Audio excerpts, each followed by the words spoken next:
Hey guys, welcome back to the channel. This is story about what if Naruto acts like Jiraiya in Highschool DxD part 1. Before I start, please do support for more amazing content and comments for part 2. Do consider to subscribe my channel and share my video to your friends and check out the description as well. Let's start the video. I like to think of myself as an observant woman.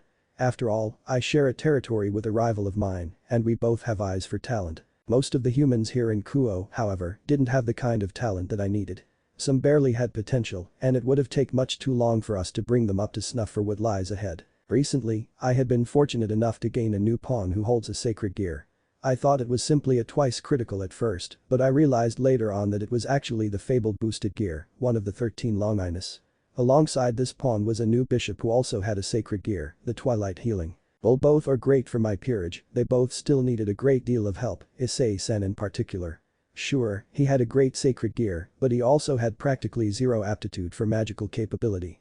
As for Asia-san, she is much too timid and kind-hearted for what's to come. As much as I hate to admit this, even if it's just to myself, she may become more of a liability in the future, a crippling point that will tear us down. I also hate to admit that Sona might be a better king than myself.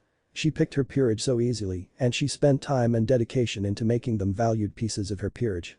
She didn't wait like I did, something that has proven to be costly for me. I was worried as the date for my meeting with him drew closer, and I couldn't help but think that despite everything we've done thus far, my efforts won't be enough for what may come. I needed time to think, so I didn't show up for school and took a walk through my town.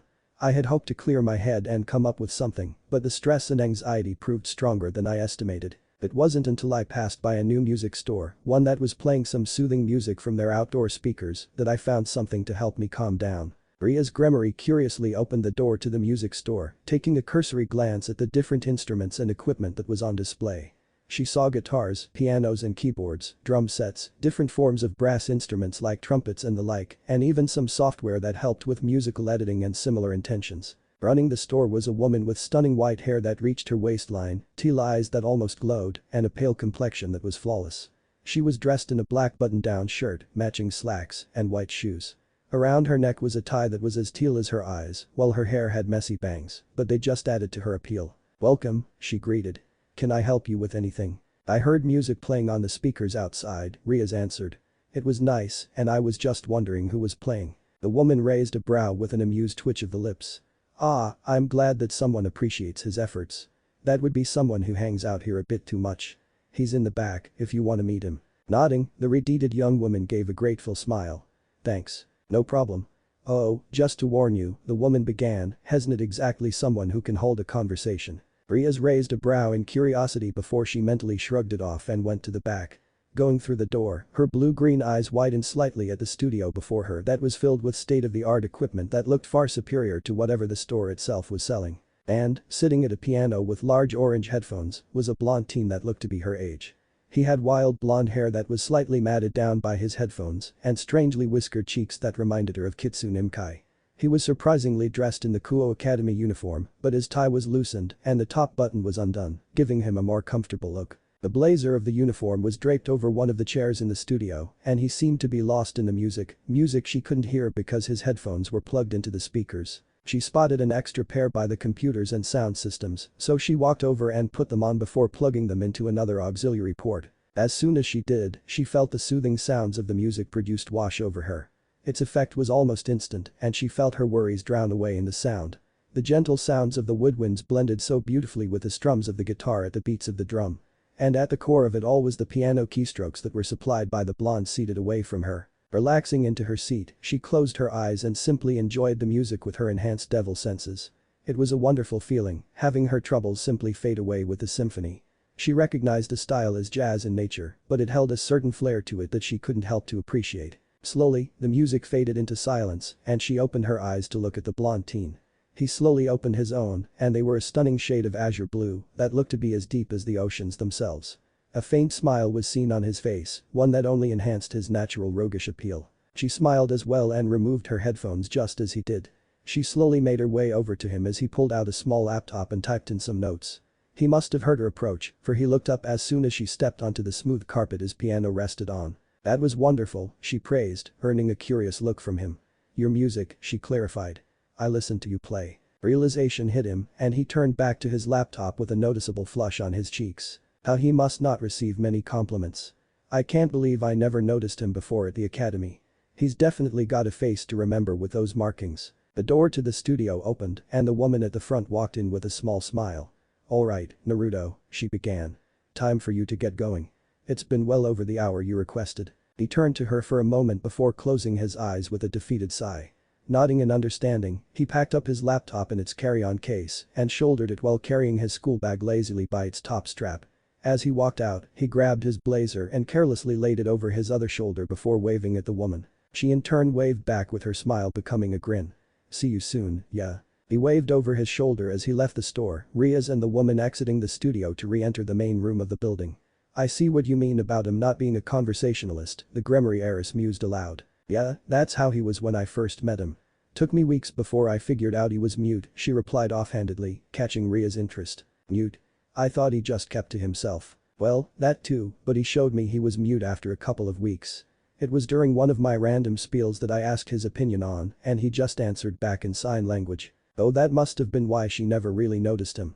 In Kuo, a majority of the students were rather loud and excitable, especially when certain people were within view. "How often does he come here?" "A few times a week. He's always working on different tracks and he told me that he wanted to make a CD someday when he was finished." "How long has he been working on it?" "Here," the woman smiled fondly and looked at nothing in particular. "Going on 2 years now." "2 years?" Riaz repeated, shocked at how long it was taking. "The first year was actually me showing him a few things, mostly how to use the editing equipment in the studio. After a while, he found his own groove and rolled with it, pun intended." The two women shared a small laugh at the simple joke. "Well, thanks for introducing me and telling me a bit about him." With that, she walked out of the store and headed back to the academy. She took hurried steps down the path Naruto walked before she spotted him a fair distance away, sporting his orange headphones once more as he strolled down the sidewalk. Not wanting to lose him in the crowd he was about to cut through, she hurried after him. As she power walked so that it wouldn't look so strange, she pushed her senses outwards to try and get a feel for the blonde teen.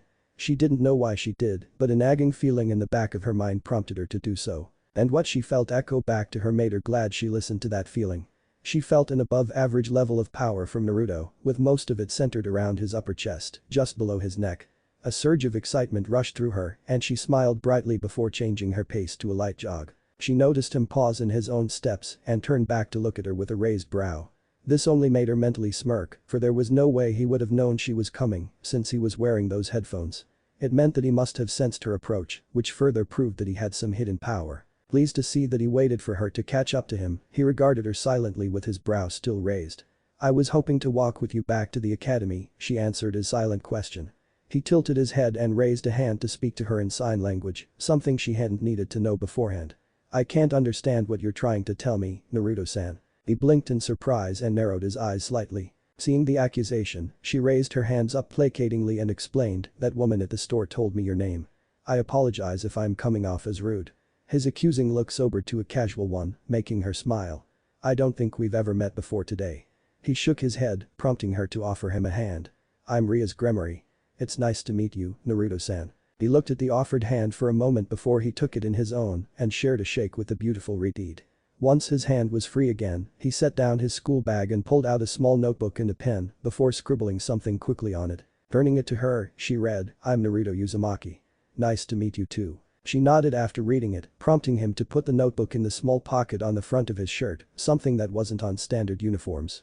She said nothing about it, simply falling in step with him as they headed for the academy. As they walked, she noted that he was a head taller than she was and his marked cheeks looked natural instead of drawn on. He also had his headphones hang around his neck, resuming the music at full volume so that they could project it loud enough to hear. "Are you a part of the music club, Naruto-san?" she asked, getting a head shake from him. "Really? I'm surprised. You definitely have talent." He looked away from her at that and she noticed his cheeks were once again flushed, proving her earlier theory correct. He really didn't get many compliments if he reacted so bashfully. "Did you try to apply for the club before?" she continued, earning another shake of the head. "Why not, if I may ask?" He pulled out his notebook and scribbled his answer before handing it to her. "I didn't feel like it. I've listened to them before and I don't like the style they use. And yes, I suppose a clash of styles would be problematic." She handed him back his notebook and continued, "Well, have you signed up for any club?" She was pleased to see him respond in a negative, this time giving her more attention. "You know that Sounda will scold you if you don't join one, right?" "I tend to avoid her whenever she's nearby. I have more than enough tardies and absences to warrant punishment. She giggled at his blunt response. Somehow, I'm not surprised, no offense. He shrugged and waved her off, a small smile on his face. She mentally noted that it was a nice smile. What if I offered you a way out of trouble? He raised a brow before motioning her to go on. I run the Occult Research Club and I'd like to offer you an invitation to it. He looked skeptical and wrote down, why? I've never really shown interest in the occult before. You don't need to have an early interest to become a member.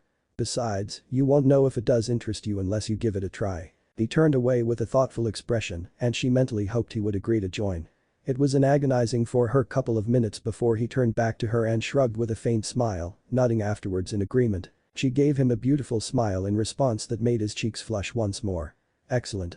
I'll come find you after classes are over. He blinked at how quickly she wanted him to join, before noting how they had already walked through the gate and were on the school grounds. I'll also talk to Sauna and ask her to back off on scolding you, she continued before adding mentally, and also to back off in general. Good thing I noticed you first. Take that, Sona. He nodded in understanding, and she bid him goodbye before heading off to her current class. Holding up his wrist, he checked the time and saw that he had history next. With a grimace, he ignored the schedule and headed for the school's roof. He wasn't a history buff, and he wasn't planning on becoming one. So, I believe he has a sacred gear, Rias concluded, informing her queen, Akeno Himejima. Akeno tapped her chin thoughtfully, giving a small hum as she went over what her king and closest friend had told her. Uzumaki, I don't think I've heard much about him. I suppose any rumors about him are as silent as he is. That was in slightly poor taste, Rias admonished. My apologies. If I am going to add Naruto-san into my peerage, then I want the rest of us to welcome him fairly and not poke fun at his mutism.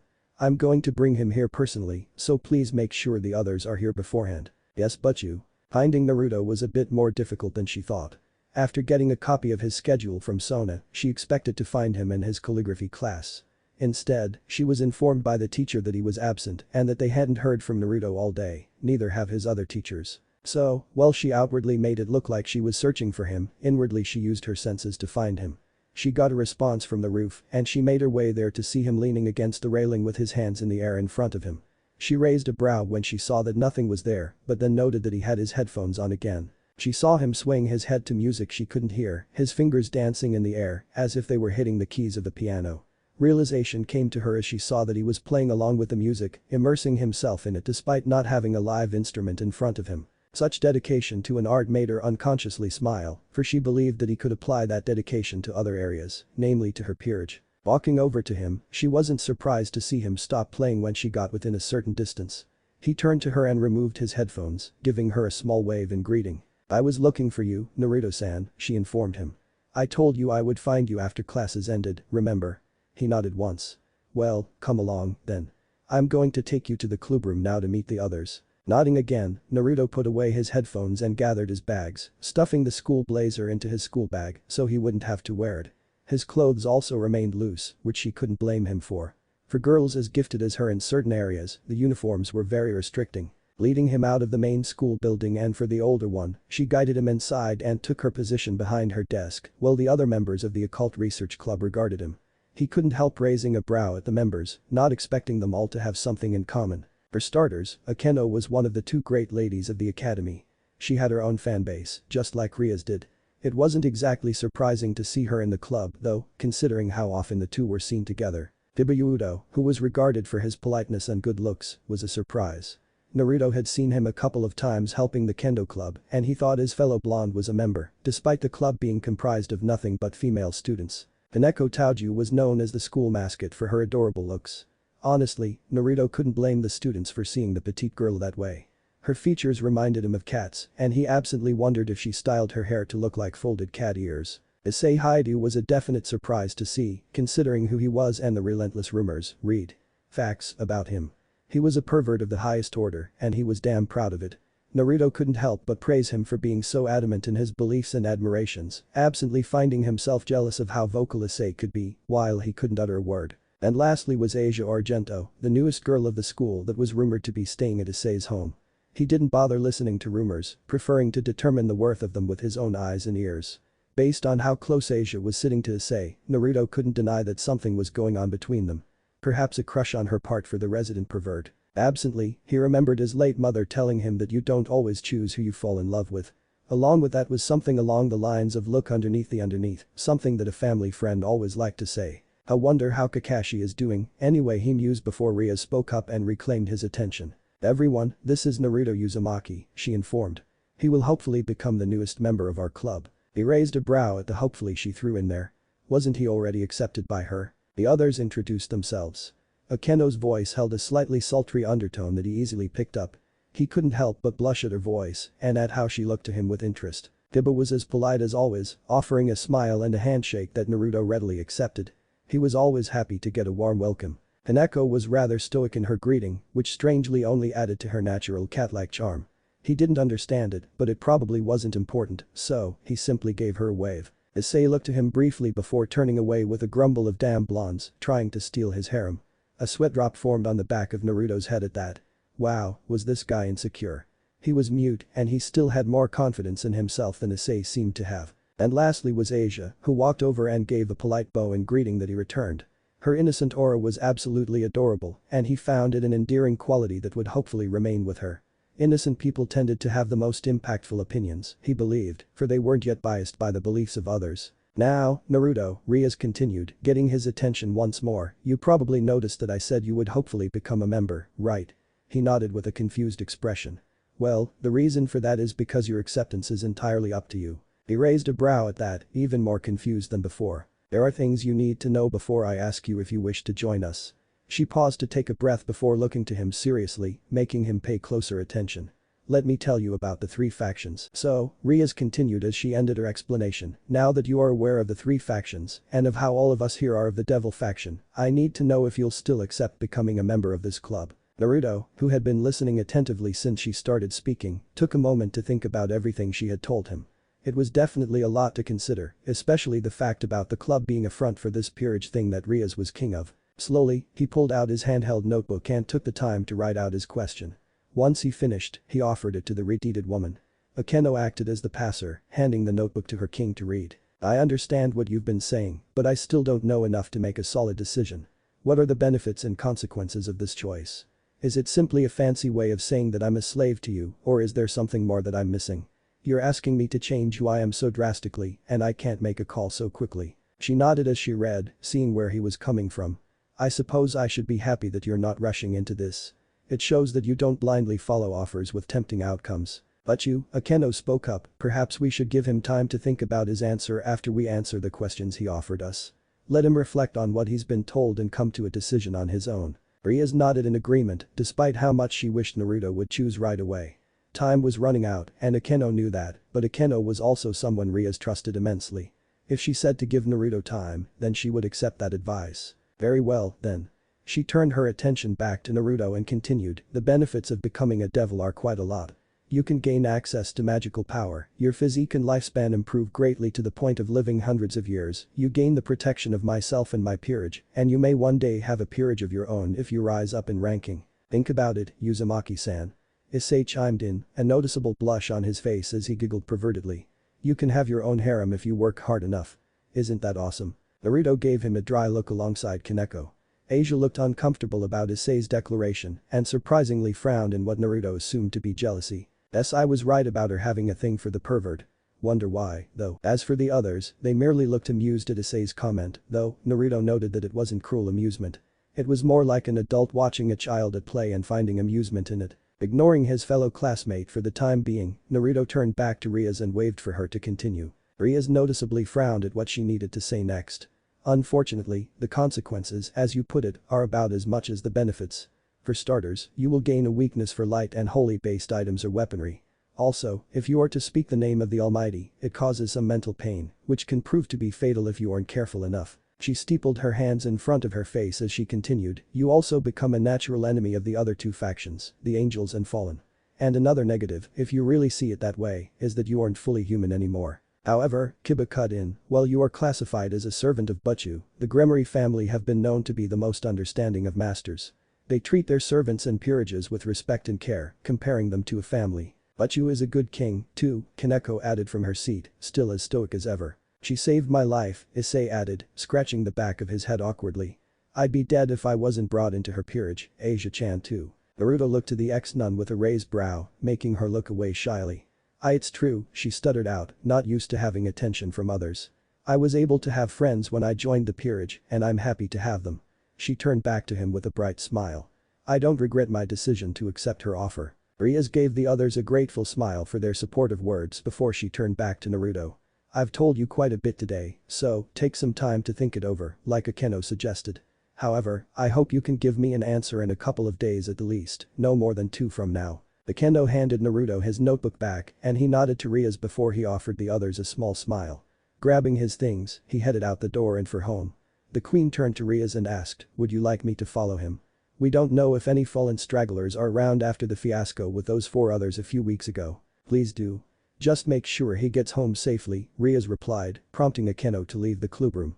Turning to the others, the heiress concluded, that'll be all for today.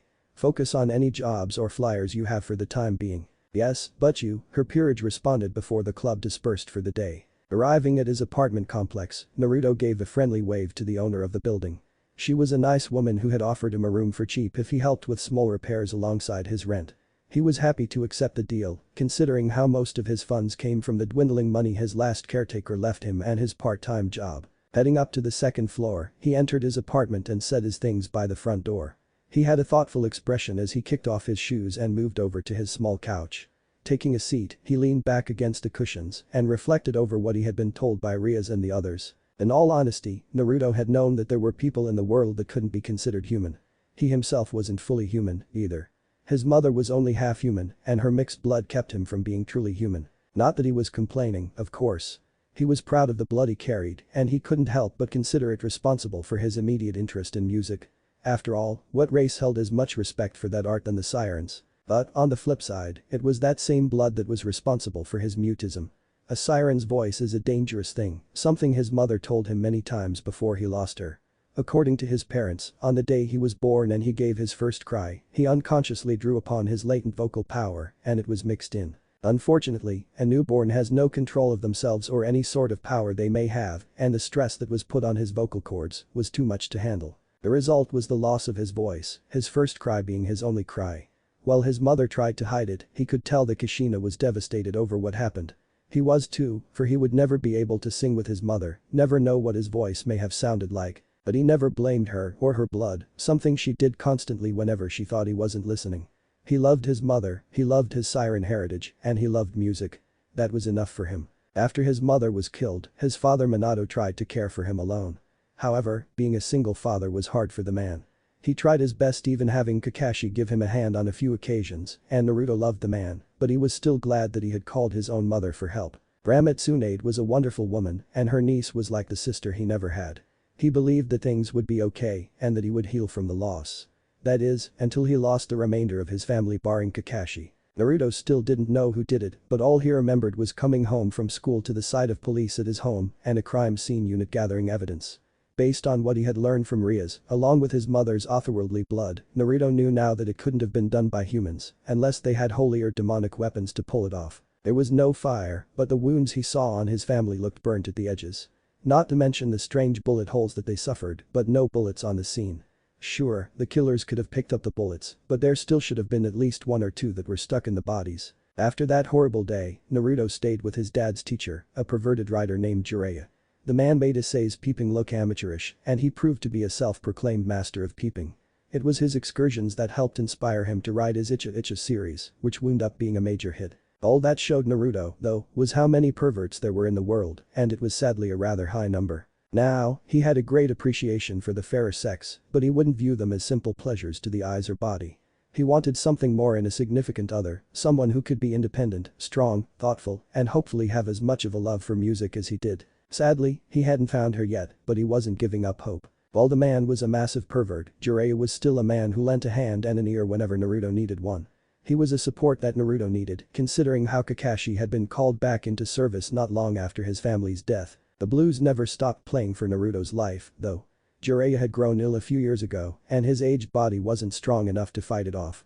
He ended up asking the doctors to pull the plug and left Naruto the rights to his books. He didn't want them, though, he just wanted to stop losing people he cared about. The rights were eventually sold to a group of authors who worked for Jiraiya, and it was the profit he made that helped him get by for so long. Most of it went towards food, house payments, and education, all of which ate away at it faster than he realized they would. By the time he entered Kuo Academy, he had sold Jiraiya's old home in exchange for his current apartment and found himself a part-time job so that he wouldn't go under. He still found it ironic that he worked at an establishment that sold a food he and his mother both loved. Back to Ria's offer, Naruto was on the fence about it. It was tempting for sure, but the downsides were just as much as the upsides. They balanced out, with one major consideration standing out in the forefront. If he accepted, he gave up his life and freedom. If he denied it, he kept his freedom, but he may lose potential companions in the process. It was something he craved ever since he lost Jiraiya and was left alone. He still wished Kakashi would leave the service, but the man dedicated his life to it, for it was the service that his friends and squad mates Obito and Rin sacrificed their lives for. Naruto respected that decision, once again remembering a lesson he had learned from the people who cared for him. That lesson was those who break laws and rules are scum, but those who forsake friends and family are worse than scum. Kakashi didn't want to forsake their memory, and Naruto would respect the man's decision and resolve. That still didn't lessen the pain of being alone, though. He gave a silent sigh as he laid himself across his couch, staring blankly at the ceiling. What should I do? He mused, hoping for an answer. None came, not that he was surprised. Looking at the time, he noted that it was getting late. So, he decided to put the thought of Ria's offer in the back of his mind in favor of making some dinner and getting some rest. He'd ponder on it some more tomorrow. It's not like he would go to school where it would only distract him. Uzumaki-kun didn't show up for school today, but you, Akeno informed Rias as she handed her some freshly made tea. I assume he's avoiding this place so he can think in private. That's fine, Rias replied after taking a sip. He seems like a trustworthy person, so I doubt he'll skip out on giving me an answer, even if it's to decline my offer. What if he does? Akeno pressed, looking concerned for her closest friend. What will we do? What we've been doing before I noticed him, Rias answered. I can't expect Naruto to be the defining piece that will secure me a victory against Riser. She frowned in distaste at the mere mention of his name. If he accepts, then I'll be happy, but if he declines, I'll respect that decision. I can't force my needs onto others, otherwise they will be proven right about us devils and our selfish ways. Akeno nodded in understanding, though she held a faint frown that caught Ria's eye. What is it? Did something seem off about Uzumaki-kun? Off? In what way? The queen shook her head unsurely. I don't know, he felt like a human with an above-average aptitude, but I can't help but think that we may have missed something. Maybe it was just his sacred gear. Ria suggested. We aren't exactly aware of what it is, after all. Or if he even has one, Akeno argued calmly. It could just be something unique about him in general. Perhaps, but we shouldn't spend so much time wondering about it. We need to focus on Issei and Asia's training. If I'm going to challenge Riser to a rating game, we all need to be as ready as possible. Understood, but you. Panting in exhaustion, Naruto wiped the sweat from his brow as a grin formed on his dirty and scuffed face. His eyes held a green glow that bled back into their natural blue, gazing at the fruits of his training. The trench was seen on the ground, moving from his standing position to a tree before him. As for the tree itself, it had been vertically bisected. Both halves of the tall tree had tipped over beneath their weight, and he could see that the tree behind the first had a nice deep cut going into its bark. His grin grew and he gave a pleased fist pump for his success. Ever since he had discovered this power, he had been trying to gain some measure of control over it. It wasn't easy, for he was working with something that he couldn't tell anyone about. If the government found out, he would surely be hunted down and brought in as a possible weapon. He didn't want that. He wanted to live his life away from military. Once the excitement left him, he walked over to his duffel bag and grabbed a bottled water, taking a generous helping of the soothing liquid within. Another downside of his ruined vocal cords was how sensitive they were and how they constantly grew sore. Drinking water helped, somewhat, or at least it felt like it did. He looked up and saw that the moon was already getting pretty high in the sky. It was time to call it a night then. Gathering his things, he left the woods and headed for his apartment for a well-deserved meal and rest. During his training, he thought some more about Ria's offer. Since he was so on the fence about it, he thought of a possible solution. He just hoped that it would work out with a beautiful redeed. Mentally groaning at that offhand thought, Naruto blamed his dad for his interest in red hair. It was that interest that helped him meet his mother, after all. You're serious, aren't you? Rias asked in surprise after reading Naruto's answer to her offer. Nodding, Naruto gave her a determined smile. His answer made sense to him, considering he had experienced it before when Jiraiya gave him some lessons on running a company. Most times, employees were hired right on the spot because their skill sets were what the company needed. But, sometimes a potential employee was placed on something called a probationary period. It was a time before full-time hire where the hopeful employee proved that they had what it took to be part of the company. They were still paid for any work performed, but they could be denied at any time the employer felt they wouldn't be a good fit. If that worked in the real world, why not apply that concept to this whole peerage thing? He would be a temporary member with the option to leave or be denied within the time frame allowed. It was perfect. I didn't know what to say to this. It's unheard of. Riaz continued, still getting over the surprise at such a proposal. I don't even know if it's possible. Naruto tilted his head at a reply before he wrote a rebuttal. You know the devil who created those evil pieces, right? Why not propose this idea to them? I don't mind being the one to test it. You can't be serious. She argued, looking to him in concern, which caught him by surprise. If it fails, you would become a devil by force, or something worse might happen. I can't just put your life at risk when you don't need to accept my offer. It's crazy. But you aren't the one risking my life, he wrote back before he gave her a grin. Thumbing his chest, he mouthed out, I am. She frowned at him, moving around her desk so she could stand directly in front of him. Naruto, I can't let you do this. Please, we can figure something else at a later time. She bit her lip for a moment before she finished, don't ask me to do this. Her blue-green eyes locked onto his blue and she found herself getting lost in their depths. Such a feeling stunned her, for she never thought she would ever meet someone with such an intense gaze. And that intensity was accompanied by a determined grin. He only nodded and she knew then that there was no way she would convince him to back down from this. He had made his choice and he would stick by it. For someone who can't speak, he sure as hell can't send a message she couldn't help thinking, unable to fight a small smile from forming. Sighing in defeat, she nodded in agreement. Fine, I'll call my brother and see if he could speak with Lord Beelzebub. She paused, visibly anxious, try to tell you his answer tomorrow. He grinned at her reassuringly before he placed a hand on top of her head. The grin forced his eyes closed and he chuckled, missing her cheeks flush slightly at what would be perceived as an affectionate gesture. Removing his hand, she noticed that his warmth went with him as he waved her goodbye and walked out of the clubroom. Unable to do nothing but stare at his back as he walked away with confidence, she whispered aloud, I hope this will work. A familiar teasing voice spoke up, making Riaz mentally groan. That was rather sweet of him, assuring you like that. Don't look too far into it, Akeno, Riaz warned, giving her queen an annoyed look, complete with brow twitch. He's just a nice guy, is all. Oh, I'm sure he is, agreed the Nadeshiko woman. I hope you don't mind if I try to steal away his niceties from you, but you. She giggled in a conspiring manner. I'd love to have him under me. Riaz fought a shiver at that. She respected Akeno's sadism and enjoyment of teasing innuendos, but sometimes they left her vivid mental images. Those very images ganged up on her thought process and she pondered what Naruto would look like in a more appealing outfit. He was a handsome man, after all, and the academy uniform did not do him justice. Growling to herself, she brutally squashed those traitorous thoughts and prepared to contact her brother. That didn't stop her cheeks from getting flushed. Not that Akeno was any better off, considering she was the one who brought up such thoughts. A probationary piece, you say? Ajuka Beelzebub, one of the four Satans, repeated in interest. Nodding in confirmation was someone who looked like an older male version of Riaz. He was the holder of the title Lucifer and once went by the name Surzich's Gremory. However, he dropped his family name after taking the title, leaving Riaz as the next heir to the Gremory name. It was something Riaz Tan asked me to bring up to you. Apparently, she has her eyes set on a potential new member of her peerage and they want a trial period before they give a solid answer. Think it might be possible, Ajuka? Of course, it's possible, anything's possible, Surzich's. The problem isn't in possibility, it's in results. Ajuka turned to his equipment, going over various data before pulling out his files on the evil pieces.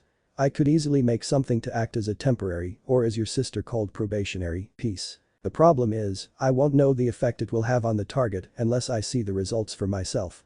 He waved off his friend and added, I doubt anyone would be foolish enough to volunteer for something with such a risk. Actually, Surzich's began, giving an amused smile, the potential member already offered to be a test subject for the piece. He couldn't help but find enjoyment in the surprised look Ajuka gave him.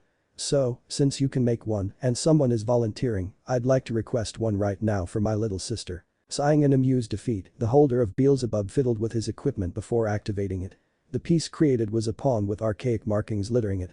Before you ask, those brands are what make the piece temporary. Your sister simply needs to push her power into it before placing it in the person she's interested in. If everything goes well, she should be able to just as easily remove the piece by pulling it out with her power. Grabbing the offered item, Surzich's sent it off to his sister using his personal magic portal. Giving his friend a grateful smile, the Lucifer stated, I'll make sure to have Riaz send you her findings on the piece as she uses it. She'd better. It's not every day I do favors like this, even for an old friend's family member. He then gave said friend a stern look and added, I expect to have this favor returned also. I'll make it up to you, Serziches promised with a friendly smile before he left Ajuka to his work. Arriving back in his office, he found his wife and maid waiting patiently for him. Well, Ria's Tan has a way to increase her numbers, temporarily, anyway. You do realize that this may seem unfair regarding the contract, right Lord Lucifer? Grafia queried. Serziches mentally sighed at how his wife demanded to be professional during times they were working. It bothered him to be addressed by a title by his wife, despite her being his maid. As her brother, I am allowed to do one thing to assist her in this, so long as it isn't anything major, he explained to her. That was something our families agreed on when I tried to argue the marriage contract. The way I see it, helping Ria's get another pawn, one that might not even be a permanent member of her peerage, isn't major. How often has a single pawn tipped the balance of a rating game, after all? Grafia could have pointed out the various times a pawn did decide the outcome, but deep down, she too wanted to help Ria's. They were family, after all, and she never enjoyed seeing her family in distress. So, she remained silent and resumed helping her king and husband with his work. Sitting at her desk in her clubroom, Ria stared down at the item that could possibly be the boon she desperately needed. She hesitated to reach out for it, which confused her. She never hesitated before, so why was she doing so now? A brief memory of Naruto's smile entered her thoughts, and she shook her head before frowning. Come on, now I can't believe I'm getting so worked up over a random guy, she admonished herself, reaching out and grabbing the probationary pawn. She turned it in her hand before she pushed some of her power into it, making the brands on its body glow as fierce a red as her hair. She absently appreciated how the red contrasted the black coloring of the piece, and at the same time, she gained a hopeful smile. Babish had a chance now. How do you feel? Riaz asked the blonde musician, having just put the probationary piece into him. He was currently laid across the couch in the orc clubroom. A hand reached up and rubbed his chest where the piece had sunken into him. The feeling it gave off was hard to explain, but it was almost like his body turned into water just long enough for it to sink in without issue. Mentally shrugging it off, he sat up on the couch and stretched his arms before he popped his back. Riaz backed away so he could stand up, watching him as he stretched the rest of his body before turning to her and shrugging. Do you feel any stronger? Even a pawn gets a boost in physique when they're reincarnated. Naruto looked thoughtful before he perked up and wrote his answer. Those markings on the piece might be limiting what I'm capable of. It wouldn't make sense to give me all the perks if I might just decline taking this role full time. That makes sense, I suppose, she relented. We'll have to see what you're capable of later. You told me that you had a shift today, right? He nodded with a small smile. Go ahead and get to your job.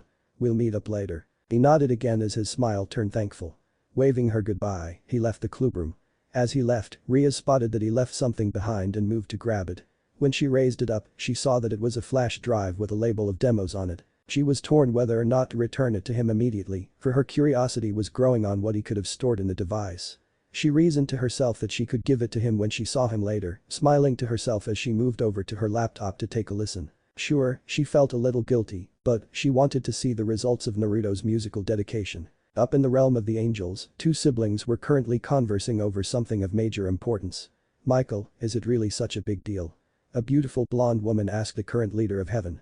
Just because they were sealed away doesn't mean that their container will continue where they left off. Michael looked unsure, a worried frown on his face as he remembered the 6 siblings that the Heavenly Father ordered him to seal away into a sacred gear.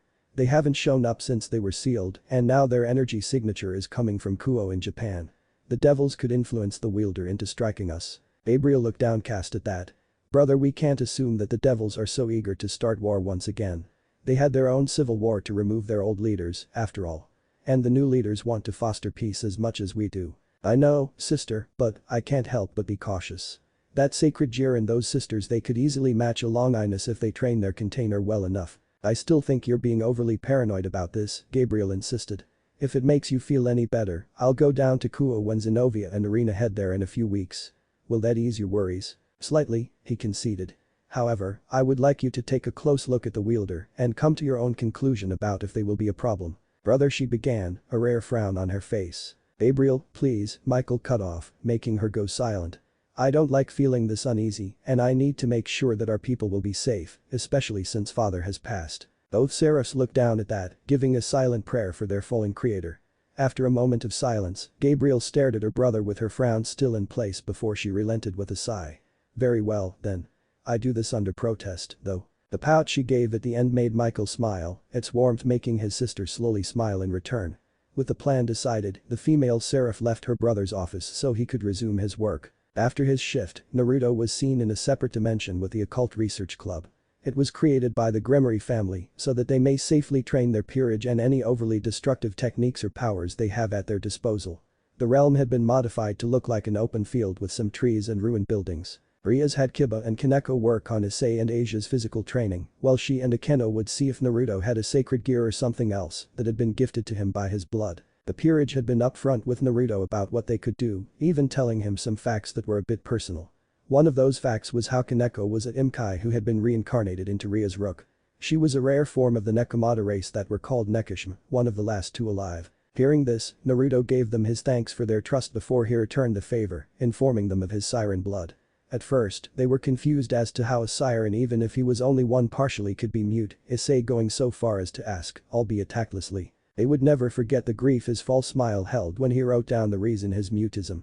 It was after the reveal that Ria sent the others away, hoping to let Naruto compose himself while Issei thought about his less than stellar question. "Okay, Naruto," Rias began, getting his attention. "I'd like you to show us if there is something you could do. An evil piece is meant to bring out someone's potential, and I need to know if you already had an ability or gift that you could use before I made you a temporary devil." He nodded in understanding, motioning them to stand back and give him some space. Once they complied, he closed his eyes to focus, reaching down for the power he had trained with for many years. 2. He opened his eyes with a confused expression, looking around for the source of the strange voice. His actions concerned Rias and Akeno, but they stood their ground off to the side. Focusing again, Naruto called upon his power and thrust his arm forward, fingers open and outstretched. From his hand, a gust of wind was launched and its power pushed against a tree in its path, knocking over many loose leaves and breaking weak branches. While Rias and Akeno watched on with interest, Naruto frowned when the voice spoke up again. "Naruto." His frown deepened as the voice seemed to whisper softly into his ear. "Who are you?"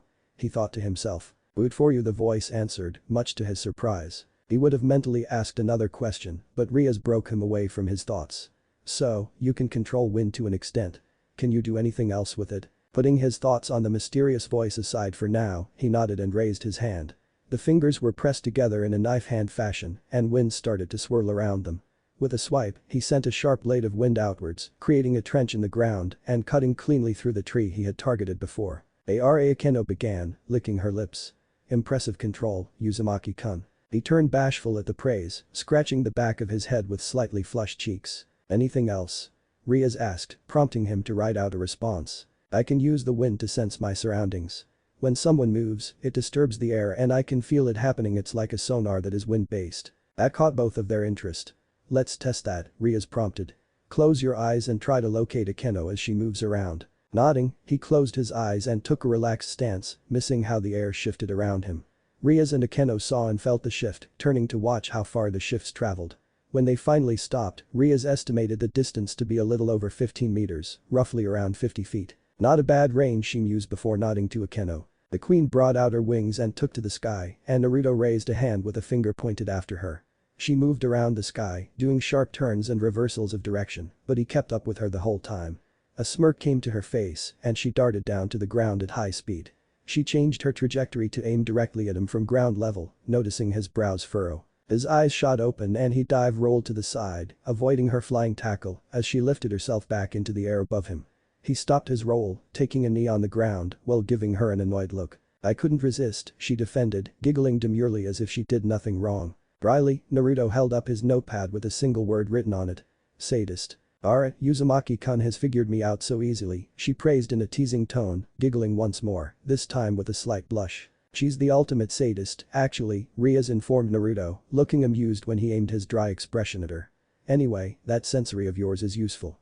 If you could sense something coming, you could be better prepared for it. I bet that's how you knew I was approaching you the other day, huh?" He scratched his whiskered cheek sheepishly, looking guilty. "Anyway, I'll have Akeno help you with refining your wind later. For now, I want to see if you have something called a sacred gear." He tilted his head questioningly. "That gauntlet Issei has is an example. I felt a power coming from just below your neck and I'm wondering if it's a sacred gear or just your latent siren power." He frowned thoughtfully, unsure of what it could be. A siren drew power from their voice and he lost his as a baby. It wouldn't make sense for him to have their power still within him.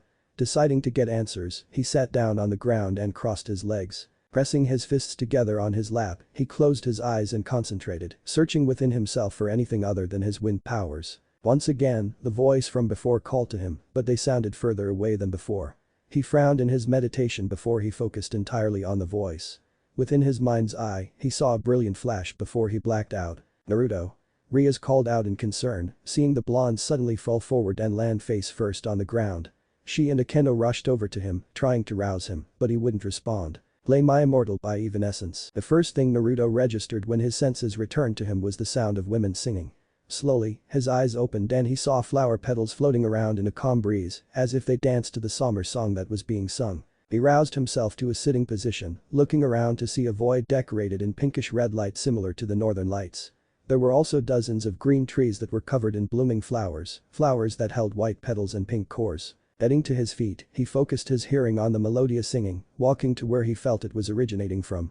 Walking past a seemingly limitless number of trees, his blue eyes admired the endless petals that floated around him. A serene smile formed on his lips, and he basked in the peaceful atmosphere that this void held. Walking over a small hill, he saw a stone altar with 6 women standing in a circle, all of them singing in perfect harmony. In the center of the altar was a massive stalk that had a city-sized flower that was in full bloom, the entire thing the same color of the trees and their flowers. He walked up the steps and found a piece of rubble to sit on, happily spectating their performance as he took in their features. The first woman was tall and had a figure that rivaled Ria's and Akeno. She had long and flowing blonde hair, amber eyes, and wore clothes that left very little to the imagination. On her forehead was the Roman numeral of the number 5. The next woman had brown hair tied in twin pigtails and blue eyes. She was dressed more moderately than the first and had an air of self-dignity. On her forehead was the number 4. Third was a woman with purple hair that was cut straight. Her eyes were a similar shade to her hair and she wore comfortable clothes with a buckler-styled shield on her left arm. Clipped to her belt were 2 pairs of scissors and her forehead held the number 3. The next had short and curly blue hair and matching eyes. Her clothes consisted of a bikini top, a skirt, and some stockings, while a black flower with a blue core rested in her blue locks. On her forehead was the number 2. Fifth in line had pale blonde hair in a bob style with a black headband holding back the thicker strands. Her eyes were wine red and she wore white clothes that looked modest and styled like cathedral clothes. Decorating those clothes were some armored gloves and a circle-shaped weapon that was strapped to her back. The number 1 was on her forehead. Finally, there was a woman with white hair and reddish pink eyes. She wore pristine white clothes with black heels and had a prosthetic left arm with clawed fingers. Her forehead was bare, which confused Naruto since he thought there was a theme going on. Then music. When they finished their song, they all turned to him. This prompted him to stand up, his hands clapping in appreciation for their harmony. The women with 5 and 4 smiled at his actions while the others remained stoic, more so than Kaneko. The one without a number beckoned him forward and he complied without question, standing before the 6 of them. "Welcome, Naruto," she greeted calmly, surprising him. "Yes, I was the one who called you and brought you here. We've waited 17 years to speak with you, though I had hoped you would be able to return the sentiment." He cringed at that, looking down sadly. "Sister?" 4 admonished, her expression stern. "That was uncalled for. If he gets like this every time it's brought up, then there's more work to be done than I thought," she replied easily. "It happened at his birth and he's coped without a voice for his entire life. He should be over it by now." He looked up and frowned at her, his blue orbs blazing. This only made her smirk. "So your name is justified. Good. I was worried you'd be too soft." One sighed and stepped forward. "We're wasting time. He needs to be told who we are and why he's here." "Moo, you're always so serious," complained 5, a pout on her face as she crossed her arms, perking up her impressive bosom. Her pout became a smirk when Naruto blushed and avoided looking at her. "And you're annoyingly cheery," 3 drawled out, cutting some split ends with her scissors. Naruto felt out of place during their sisterly squabble. He raised his arm to get their attention, something 2 noticed. "Getting back on track, we're all within what is called a soulscape, Naruto-kun." He raised a brow in curiosity, prompting 4 to continue. "A soulscape is deep within your subconscious, in the deepest recesses of your soul and any hidden power within. It is where your siren powers rest and where our sacred gear has awakened." He perked up at that, turning to the others as they nodded in confirmation. "The 6 of us, 1 picked up, all make up his sacred gear, Naruto. But, we weren't always here. We used to have flesh and blood bodies and had hundreds of followers," 3 continued, satisfied with her hair management for now. "We're known as intoners, goddesses with the power of song. What that means," 1 pressed forward, "is that our songs give others strength and they empower our demons, personal companions that are linked to us spiritually. However," 5 continued, her pout returning, "some stuck-up guy with angel wings sealed us away with the help of someone he called father. They targeted us individually and erased our faith from history. Now, nobody knows about the intoner faith, about us. He regarded them sadly, feeling sympathy for them losing so much. A kinship was felt between himself and the six of them, one of loss and pain. The unmarked one, he would refer to her as Zero, finally spoke up again. Once they sealed us away, they changed our prison to the sacred gear that was born within you. And that sacred gear, now, they all spoke as one, is the Gail Symphony. As soon as they declared the title, the wind picked up and made the petals dance wildly. The title also resonated inside of Naruto, making him feel a strange sense of pride, but also a sense of sadness. You felt it, didn't you? Zero asked, making him nod. Our souls have been linked, and they have been since you drew your first breath. You, Naruto, are the last link to our diminished faith, the last one to bear our power. However, for cut-in, that power has changed, evolved in a way. You see, our power is song, but your power, she smiled to him and finished, your power goes beyond song. It is the wind, the natural power that carries our voices and reaches all over the world. It is why we have Gale in our name. He looked unsure of everything, not knowing how to respond and wishing he could speak. I've noticed he was uncomfortable, and she stepped forward to place a hand on his shoulder. His blue eyes met her amber, and she gave him a smile to comfort him. We're standing with you, Naruto-kun. That's what you need to understand. All of us, four continued, stepping forward as well. We are your symphony. And you, three spoke up, stepping forward, are our Gale. Two smiled and moved over to him, her hand covering four's on his other shoulder. We're all in this together. We will help you grow stronger, one continued. Strong enough to show that we are not forgotten, that we still exist inside of you. But most importantly, Zero concluded, moving closer and standing directly in front of him with her hand pressed over his heart, we will be your voice. You will be our body. All for one. And one for all, he mouthed, a tearful smile on his face. He felt it from the hands they placed on him, the link they shared. The bond that resonated between all of their souls. Naruto Shippuden asked. The road continues. Stepping back, he stuck out his hand with the palm down, his smile growing into a bright grin that dared to challenge the sun's luster. One by one, the intoners smiled back at him and placed their hands over his own, 5 through 0 in perfect order. Once Zero had her hand placed, Naruto placed his other hand on hers, and the 6 women stilled as they felt their hearts pulse in perfect harmony. Slowly, Naruto began to fade away from the soulscape, his peaceful face being the last part of him to disappear. Once he was gone, Zero turned to her sisters and smirked. We chose well, was all she said, earning agreeing nods from the other intoners. They all then moved over to the giant flower, placing their hands on the stalk and sending their power through it. The bloom at the top gained a green aura, drops of pure light raining from its petals and washing over them. They would stand with him, just as he would stand for them. Then music. When Naruto came to, he sat up slowly and saw that the wind was raging around him. Strangely, everything had a green coloration to it, and he felt like his ears were covered by muffs or pads. Getting to his feet, he saw the wind slowly die down until they faded away, letting the others approach him safely. Naruto. Rias called as she and the others rushed over to him. Her eyes widened when she saw something new about him, gasping out, sacred gear, you do have one. All he did was grin with pride, his green eyes regarding them all happily before they faded back to blue. A couple of days passed after Naruto awakened the Gail Symphony and met the intoners. Turns out, the titles he gave them were correct, since they each were named after the number they bore.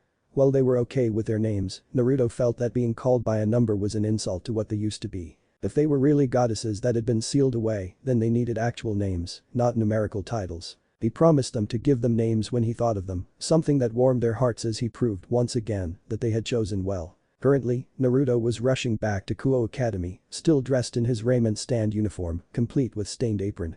Rias had told him that there would be a meeting today between herself and someone important, though she looked spiteful at referring to the person in that manner. Whoever it was that Rias was going to speak with, they were not someone she liked, that much was obvious. Rushing through the entrance to the school grounds, he unconsciously used his sacred gear to have the wind blow at his back, increasing his speed so that he almost blurred to the door.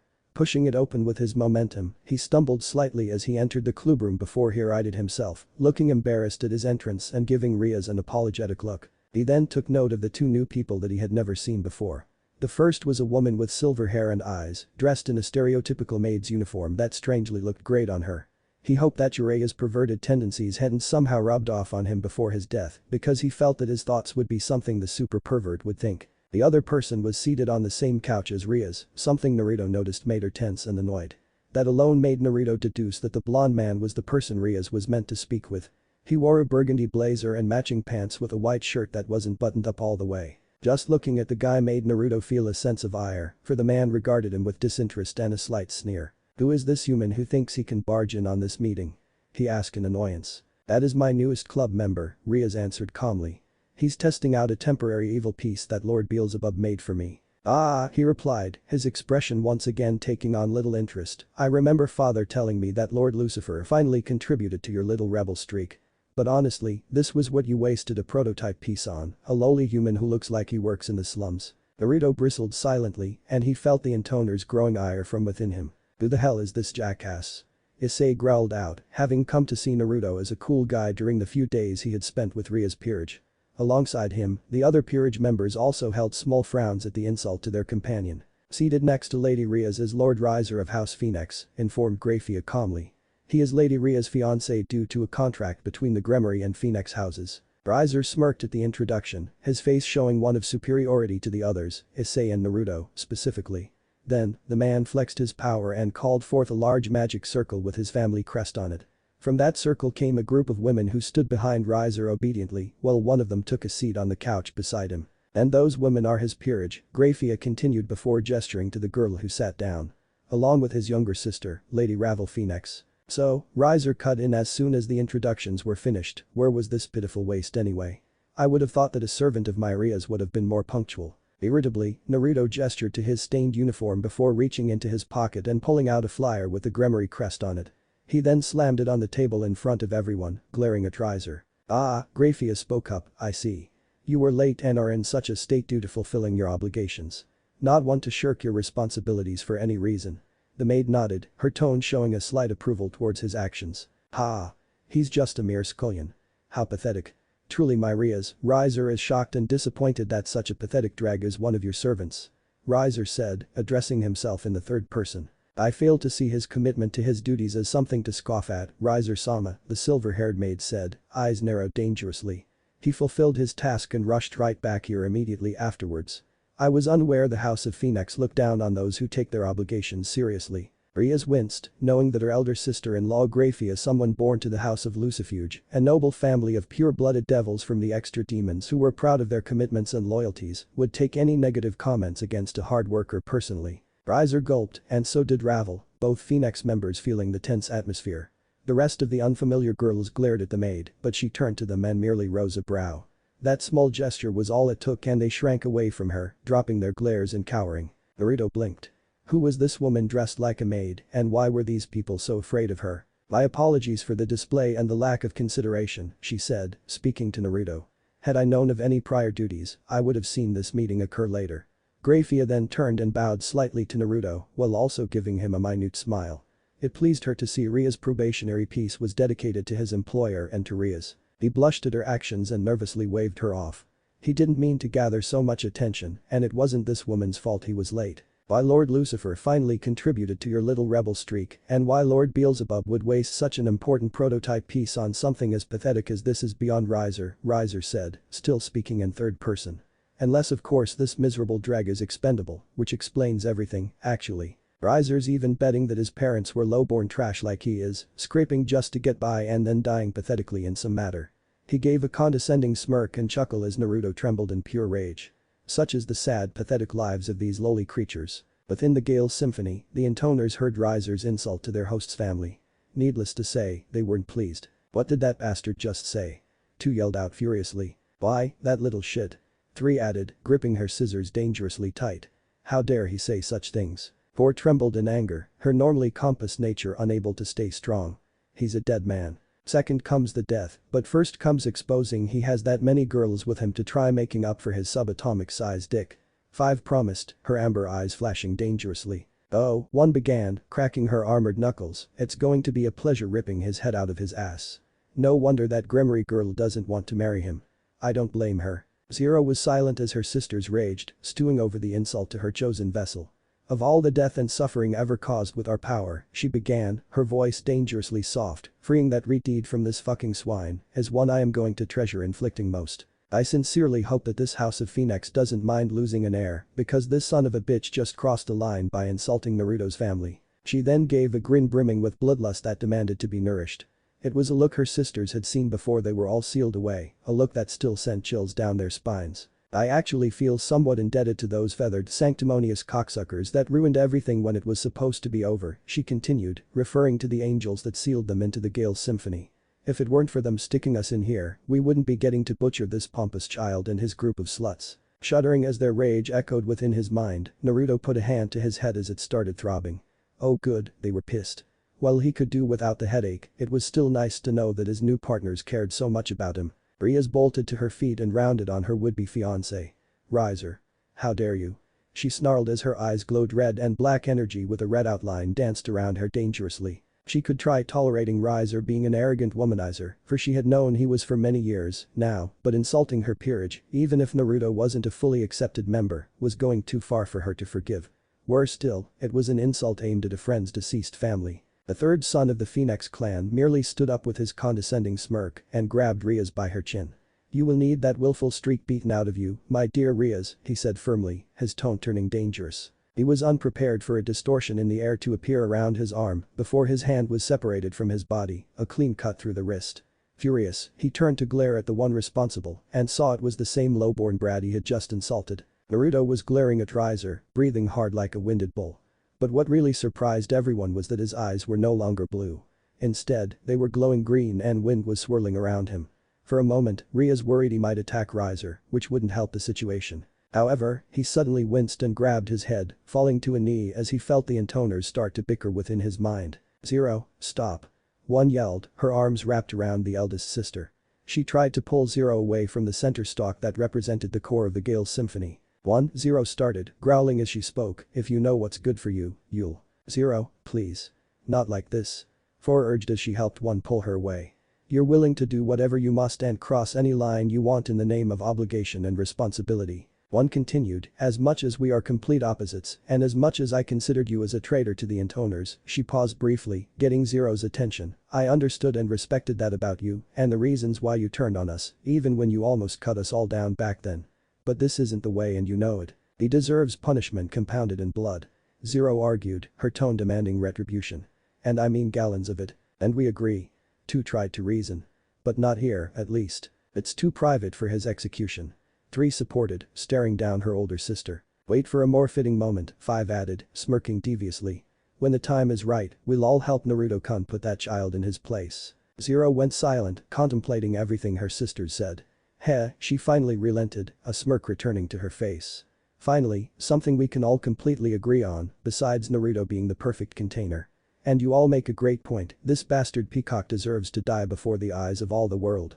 I'll be patient for now, she promised, pulling back her power and influence. Naruto gasped as Zero's influence on his mind retracted, but he kept his glare aimed at Ria's obviously unwanted fiancé. He wasn't going to forget a thing this bastard said or did for a long time. Riser snarled response, even as he grabbed his arm and placed the ends of the injury together. A quick flash of fire came from them, healing the wound and reattaching his hand, while flames erupted threateningly from his fingertips. Enough, a stern voice cut in, making all attention focus on the wife of Lucifer. This isn't why we're all gathered here, she declared, causing Riser to dispel his flames, while Naruto's eyes faded back to blue and the wind ceased. After they both had their respective elements dissipate, Riser clicked his teeth in annoyance. Indeed, he agreed with Graphia, trying to save face. Such low-born trash is of no consequence, especially since my Rias and I need to prepare for our wedding. Rias glared at the man she was going to be forced to marry with undisguised disgust. I refuse. I have no intention of bringing my family to ruin, but I will not allow such insults against those that serve and aid me to stand unchallenged. That would dishonor my family in an even worse way. This pact between our houses was just proven a farce by that spiteful arrogance of yours, and I will not be part of it. So, you mean to settle this dispute in a rating game, then, my beloved Rias? Riser questioned her with an arrogant smirk. The Redeed nodded firmly, her eyes blazing. Gladly. At her words, the Phoenix laughed. Very well, then. I'll accept this challenge, if only to show you how pointless your rebellious nature is. I'll even give you 10 days to prepare your peerage for the game. He then gave her a wicked grin, licking his lips hungrily.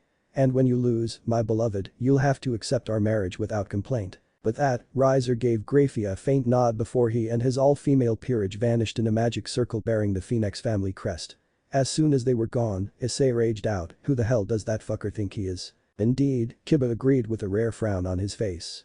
Such insults aimed at a member of our club at a comrade will not be taken lightly. Fried yakitori on the menu, Kaneko added, her brows furrowed even as she spoke stoically. Asia fiddled with her uniform before she moved over to her fellow blonde.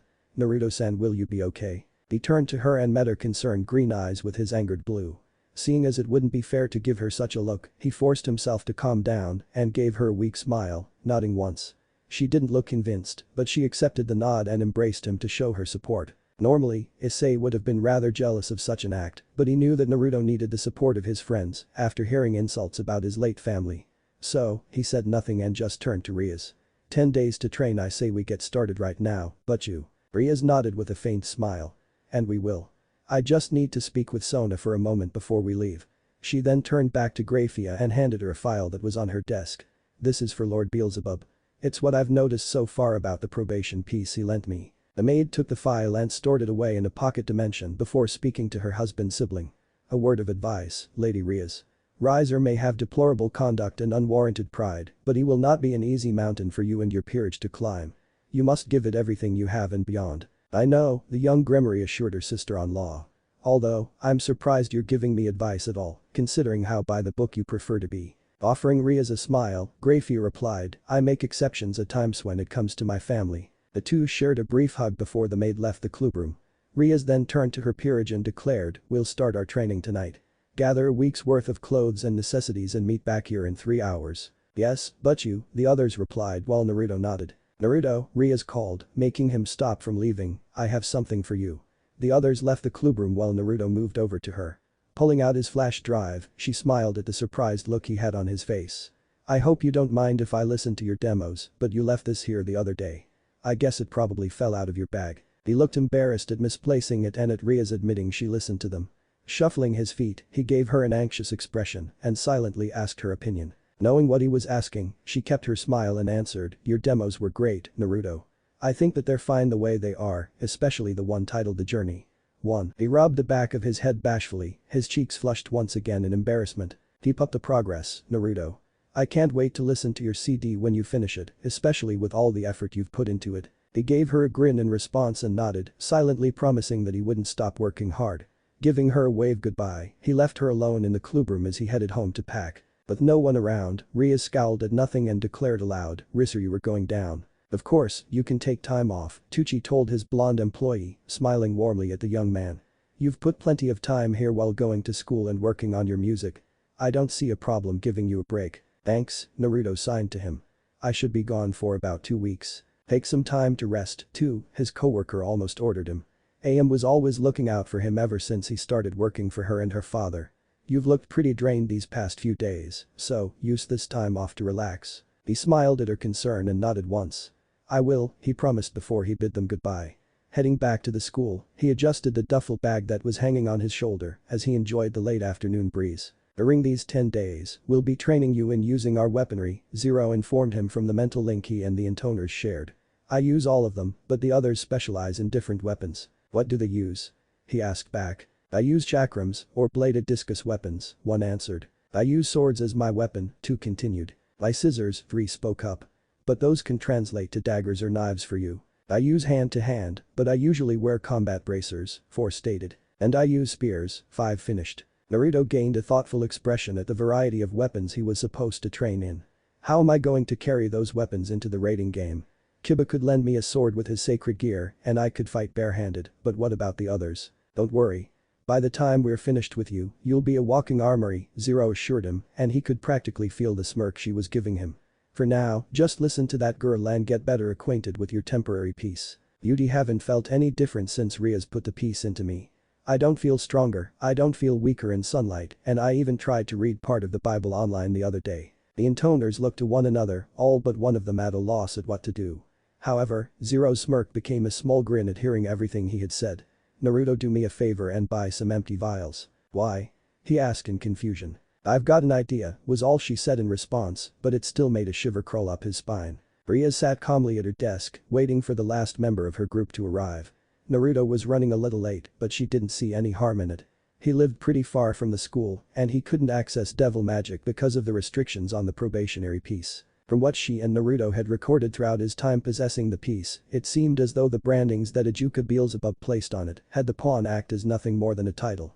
In layman's terms, Naruto was only a devil in name, nothing more. He couldn't summon his wings, couldn't access magic, didn't get a boost in physique, and wasn't affected by elements that naturally weakened newly made devils, like sunlight. Hopefully, the Satan who created the piece would lower the restrictions if he decided to continue making probation pieces. They were meant to let others experience what being a devil entailed without immediate agreement, after all. She was brought out of her musing by Naruto entering the clubroom with an apologetic expression. With a smile, she waved off his apologies and gestured for him to take a seat. When he took a spot next to Akeno, who looked pleased by his actions, Rias addressed her peerage. "We'll be spending the next 10 days at one of my family's summer homes here in Japan. It's secluded enough so that we won't be disturbed by anyone who doesn't know of it. Not that I don't doubt our chances," Issei spoke up nervously, "but do we have enough members to take on a full peerage?" "Quality over quantity, Issei-kun," Kiba replied with a reassuring smile. "We just need to focus on improving ourselves." "Kiba is right, Issei," Rias continued. "They may have more members, but I doubt they'll be expecting us to put up much of a fight, which gives us the advantage." "Underestimation," Kaneko simplified for the perverted pawn. Issei hummed in thought before nodding. "I think I get it. We get them to lower their guard, which lets us take care of them quickly." I can't wait to see their shock when they realize their error in judgment," Akeno mused wistfully, giggling in growing excitement. "Oh, the looks of utter despair and agony as we." "Anyways." Rias cut off loudly, preventing Akeno from going into detail. Sometimes, her sadism got out of hand. "I'll have Kiba and Kaneko help you and Asia in your physical training, Issei. Then, Akeno and I will help you both get a better understanding of devil magic." "But, what about Naruto-san?" Asia asked in concern. Naruto simply smiled and handed her his notepad. "I'll be refining my wind power with Akeno-senpai when she isn't helping you or Issei. There are also some things that I want to try out with my sacred gear." "That reminds me, what's yours called?" Issei asked. "I have the boosted gear and Asia-chan has twilight healing." "Gail Symphony. It's a wind and sound-based sacred gear." "That's disturbingly fitting since you like music so much," he replied after reading Naruto's response. "It's almost like your gear was made for you." "He's not too far off, actually," one spoke up in Naruto's head, her voice sprinkled with slight amusement. "Alright, let's get going," Rias declared as she summoned a large magic circle that encompassed the entire floor. In a flash of red light, they all left Kuo and arrived in a large parlor that looked ready to entertain several guests. "Okay, the rooms are down the hall. Go ahead and pick one for yourself so you could drop off your things. Afterwards, wait for me back in here." Nodding their understanding, the members of the orc left to pick their rooms for their 10-day stay. It was time to get to work. "Okay, since you can't use our magic or wings, we need to figure out alternatives to help you during the raiding game," Rias said to Naruto as she paced in front of him. Currently, she had Akeno teaching Asia basic magic while Kaneko and Kiba physically trained Issei. "I have an idea that I'd like you to try." He tilted his head and waved for her to continue. "I saw this in one of my manga and it involved someone who also had wind-based power. What I want you to try and do is create a solid platform of wind that you could stand on in midair. This could help counter any of Riser's pieces who may try to get an aerial advantage over you." "Not a bad idea, actually," Five mused. Nodding in understanding, Naruto took a breath to concentrate before he leaped as high as he could. At the peak of his jump, he thrust a hand downward and sent out a gust of wind that pushed him higher into the air with its recoil. His eyes slowly turned green as he put more focus into the hand releasing wind, picturing the air solidifying beneath him into a circular platform. Rias floated near him with her wings, ready to help him if this attempt failed. Her blue-green eyes looked beneath him, watching as the air shifted and swirled within an oval-shaped boundary. The winds within the boundary were trapped and held together as Naruto's feet approached them in his descent, and she readied herself to catch him just in case. When his feet made contact, the platform held for a moment before Naruto lost concentration as he tried to keep his balance. With the platform destabilized, Rias flew over to him and caught him with his arm over her shoulders, earning her a thankful look from the blonde for the help. "Well, it's a start," she mused aloud as she landed them both safely. "You made a good attempt, but next time try to make the platform lower so that you're not so high in the air." He gave her a nod in understanding. "We'll keep working on that later. For now, I want to know what you plan to do to train your sacred gear." Pulling out his notepad, he wrote down his training plans before handing it to her. "I wanted to try and shape wind into a close-ranged attack that bursts outwards when it hits someone. I also wanted to see what other shapes I can turn wind into." "Good ideas," she complimented. "For the first one, maybe have the shape fit into your hand, like a ball or something similar. For the other, you could maybe try to create a sword or something out of wind." "That's what I was going to have you try so you could train in our weaponry," Zero spoke up. "Good to see that she's on the same track as we are." Naruto grinned at that, nodding both to Rias and to Zero, not that Rias knew. She smiled back and held up her hand with the palm upwards. Within it, she generated a sphere of black energy that held a fierce red outline, easily keeping it stable in her palm. "This is my power of destruction. It was hard for me to get a handle on at first, but now I can control it like this with ease." She watched him study it closely, holding up his own palm. "Take in the air around you," she instructed, watching as it began to swirl towards his hand and contain it within a ball shape so that it continuously twists and turns. This way, the power inside will keep growing stronger since it will act like a compacted hurricane. His brows furrowed as he concentrated on the wind in his hand. Gritting his teeth, he put his left hand over the wind so that both of his hands cupped it into a crude sphere. Before their eyes, the wind created a thick shell that contained the churning air within. Looking ahead, Naruto took aim at a tree in front of him before he charged it, his left hand keeping the air churning within his right palm. Within the Gail Symphony, the intoners watched as Naruto thrust the spiraling sphere of raging wind into the tree. As soon as it made contact, it began to grind away at the bark before it destabilized and burst against the tree. Due to it being wind under his current control, Naruto had been able to direct the impending burst so that there wasn't any backlash against his hand. And the result was the tree shattering under the pressure of the wind, which continued to travel forward as an enlarged sphere that barreled through many more trees before finally dispersing. Two sets of eyes widened as they saw the path of destruction that had just been made, amazed at the power behind it. "You unreal," Rias gasped out. "I only gave you the idea, but you took way beyond what I thought you would." Naruto didn't appear to hear her, holding his right hand before his eyes and clenching it a few times. To Rias, it looked like Naruto was barely coming to terms with what he was capable of. She was in the same boat and it excited her beyond measure. If a simple suggestion led to that, then who knew what else Naruto had at his disposal. But the intoners, they were all smiling or smirking with pride for their partner. "That'll make some heads roll for sure," 5 commented. "Definitely. And to think he'll only improve from here on," 4 continued. 3 chuckled disturbingly. "Think of what that will do to that bastard who insulted his family." "I doubt we even need to think," 2 replied proudly. "Nice job, Naruto-kun. I wonder if he could make that into a ranged attack as well," 1 mused. 0 simply smirked in silence, not needing to say anything to show her pride in Naruto. 3 days had passed since the day Naruto successfully made that devastating wind attack. Out of curiosity, Rias asked him if he was going to name the technique and a name came to him in a dream. In the dream, he saw himself and Jiraiya, the both of them dressed differently than he was used to. Jiraiya was teaching him the very technique he made, except it was made from an energy that he didn't hear the name of. However, he did hear that it was called the Rasengan. So, he decided to stick with that, liking how it sounded. The intoners also enjoyed seeing the wind technique and they brought up one's notion of making it a ranged attack as well. That was something Naruto was interested in trying, but he wasn't sure if he had the time to try it out, considering what he already had on his plate in terms of training. Currently, Naruto was standing unsteadily on a wind platform that he had successfully made thanks to Akeno giving him some advice. She was more adept in magic than Rias, so her opinion was greatly valued on this endeavor. He was trying to move around while maintaining the platform, allowing him to take part in mid-air combat. "Past her," Rias ordered as she had him practice dodging on his platform, sending weak fireballs at him with her magic. She winced when she saw one get a bit too close, only being avoided by a wobbly shift in stance on Naruto's part. Still, she didn't let up, for he had asked her not to go too easy on him. "Keep your focus, Naruto. Dodge." She unleashed a trio of fireballs that he evaded. The first was dodged by him ducking under it, the second with a strafing shift of his platform, and the last by leaping over it with a near split of his legs before he landed on his platform once more, without falling through it like the times before. He looked surprised at the success before grinning brightly. Standing up to his full height, he wiped the sweat from his brow and had his control over wind make the platform move around, as if it were gliding through the air.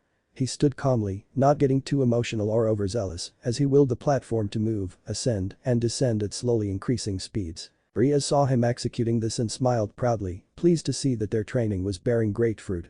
Next, she would have him practice attacking and defending while maintaining his platform. On the night of the 5th day, Naruto was seen in the parlor of the Grimmery summer home. He was smiling contently as he cleaned off the dusty instruments that were on his stage. There were violins, basses, guitars, trumpets, drums, a piano, flutes, and various other instruments, all placed together for the sole purpose of entertaining the audience. Currently, he was wiping some wood polish on a guitar before he would clean the strings and tune it. "I thought I'd find you here," he heard Rias speak up. He turned to her and offered her a smile and greeting before he gestured to the instruments he had already cleaned. "Yes, I can see you've been busy, despite me telling you to rest." He rubbed the back of his head sheepishly at her accusation before he finished cleaning the strings. Sitting with his legs crossed, he rested the guitar across his lap and began to tune it, frowning at how it hadn't been tuned in possibly months. "Hey," Rias spoke up again, softer than before. When she had his attention again, she looked to the side awkwardly and asked, "Can ya play something for me?" He blinked at the question, not having expected that. When she looked back to him, he pointed to the piano on stage, something she shook her head negatively to. "No, play that," she answered, pointing to the guitar in his lap. "I want to listen to you play something that's special to you." He looked to the guitar, holding it gentler than he had been beforehand. Raising his head to meet her gaze, he smiled faintly and nodded once before holding up a finger for her to give him a moment. She sat across from him and waited for him to finish his tuning and listened to him take a few practice strums before nodding in satisfaction. "Play Tuesday's Child by Jesse Cook." And so, he began to play, and Riaz immediately saw him drown himself in the rhythm the guitar made. His eyes were closed serenely, and he swayed his head to the music that began to echo throughout the parlor. She felt the wind pick up around him at some point, moving around the instruments and gently gliding across one of the violins to add a soft undertone that blended perfectly with the guitar. Her own eyes closed as she tried to immerse herself in the sounds and melody like he did so easily, but it was easier said than done. Her imagination started to draw up an image of a summer sky, with a gentle breeze that pushed clouds slowly. The clouds began to mix and phase through one another, starting off as shapeless masses of air and water, before ending in random images that she enjoyed. She saw one shaped like an arrow, one shaped like a fox's head, and another shaped like a blooming flower. And just when she felt herself falling deeper into the spell of his music, "Stop music," he slowly ended the melody, finishing the song with a soft strum of the guitar strings. He smiled as he finished, his eyes still closed in peaceful content, a peace that his siren blood yearned for. Riaz opened her eyes and watched as he just sat there, smiling softly before a stray tear fell down his cheek, dripping onto the guitar from the bottom of his chin. Concerned, she reached over and cupped the cheek that once held a tear, prompting Naruto to open his eyes and meet her gaze. She was taken aback by the warmth they held, and she felt her heart skip a few beats while her cheeks began to grow pink. He gave an awkward smile, scratching the cheek she wasn't touching before he made to grab his notebook. However, she stopped him by grabbing his hand with her free one. He met her gaze once more and saw her lean in close. This time, he was the one with flushed cheeks as she closed the remaining distance and gently pressed her lips to his. It was a simple peck, lasting less than a few seconds before she pulled back. She gave him a smile and said nothing, but there was something that was silently exchanged between their eyes. And slowly, he smiled back, feeling truly happy for the first time in many years. A few more days passed and Ria's group found themselves on the final day. Currently, the Gremory heiress was personally testing Issei and Asia on what they had learned. Akeno was there to help judge while Kiba trained with Kaneko, her power and defense being a good opposition to his speed. As for Naruto, he was practicing with a pair of bladed discs made entirely out of wind. He was tossing them one at a time before he spun in place and released them both, having them move in a rapid circle that started close to him before expanding outwards in diameter about 9 feet. Once they hit the 9-foot mark, they returned to him where he caught them with ease. "Spear." 5 called out, prompting Naruto to bring his wind chakrams close to him before he smashed them together and stretched his arms apart, reshaping the wind into a long handle with a drilling point on one end. Whirling the new spear, he gave out wide swings of the tip and sent forth crescent slashes of air pressure that gouged into the trees that surrounded him. He then cocked the spear and charged a large rock before stabbing it, the wind being so sharp that it pierced through it and poked out from the other side. "Knives." 3 ordered, and Naruto complied by regripping the spear at its center shaft and ripping it in two. The two pieces then shrunk and took the shape of curved daggers that he readjusted in his hands. In his right hand, it was held in a forward grip while the left hand held its dagger in a reverse grip. With a mix of slashes, thrusts, and kicks, Naruto attacked another tree with a razor fury before he backflipped away and threw the left dagger at it, piercing through it and stabbing tree behind it before it dispersed. "Sword." 2 cried, and the dagger in Naruto's right hand elongated into a katana shape that he held with both hands. With practiced swings, he sliced through one tree and cut deeply into the rock he had speared before, the wind producing a horrible grinding sound as it sliced deeply into the rough surface. He then spun in place and took a rising slash against another tree, this one small enough for him to cleanly bisect, as he flipped once more and landed back on his feet, stumbling briefly before quickly righting himself. "Bracers." 4 yelled, and the sword dispersed in his hands before it regrouped around his forearms and shins. He took a few practice punches against nothing before he twisted in place and aimed a reverse punch at the rock he had damaged earlier. Putting all of his force into the punch, he rammed his wind-covered fist over the hole the spear had made before. The power behind it rammed against the rock, and his arm sank into it up to his elbow before he expulsed the wind and shattered it completely, rubble flying all over where he was training. Stepping away, he took multiple deep breaths as a proudly tired smile etched itself onto his face. "Excellent work," Zero praised. "Now, it's time to practice our trump card against that prick." Naruto frowned at the mention of the bastard who insulted his late family.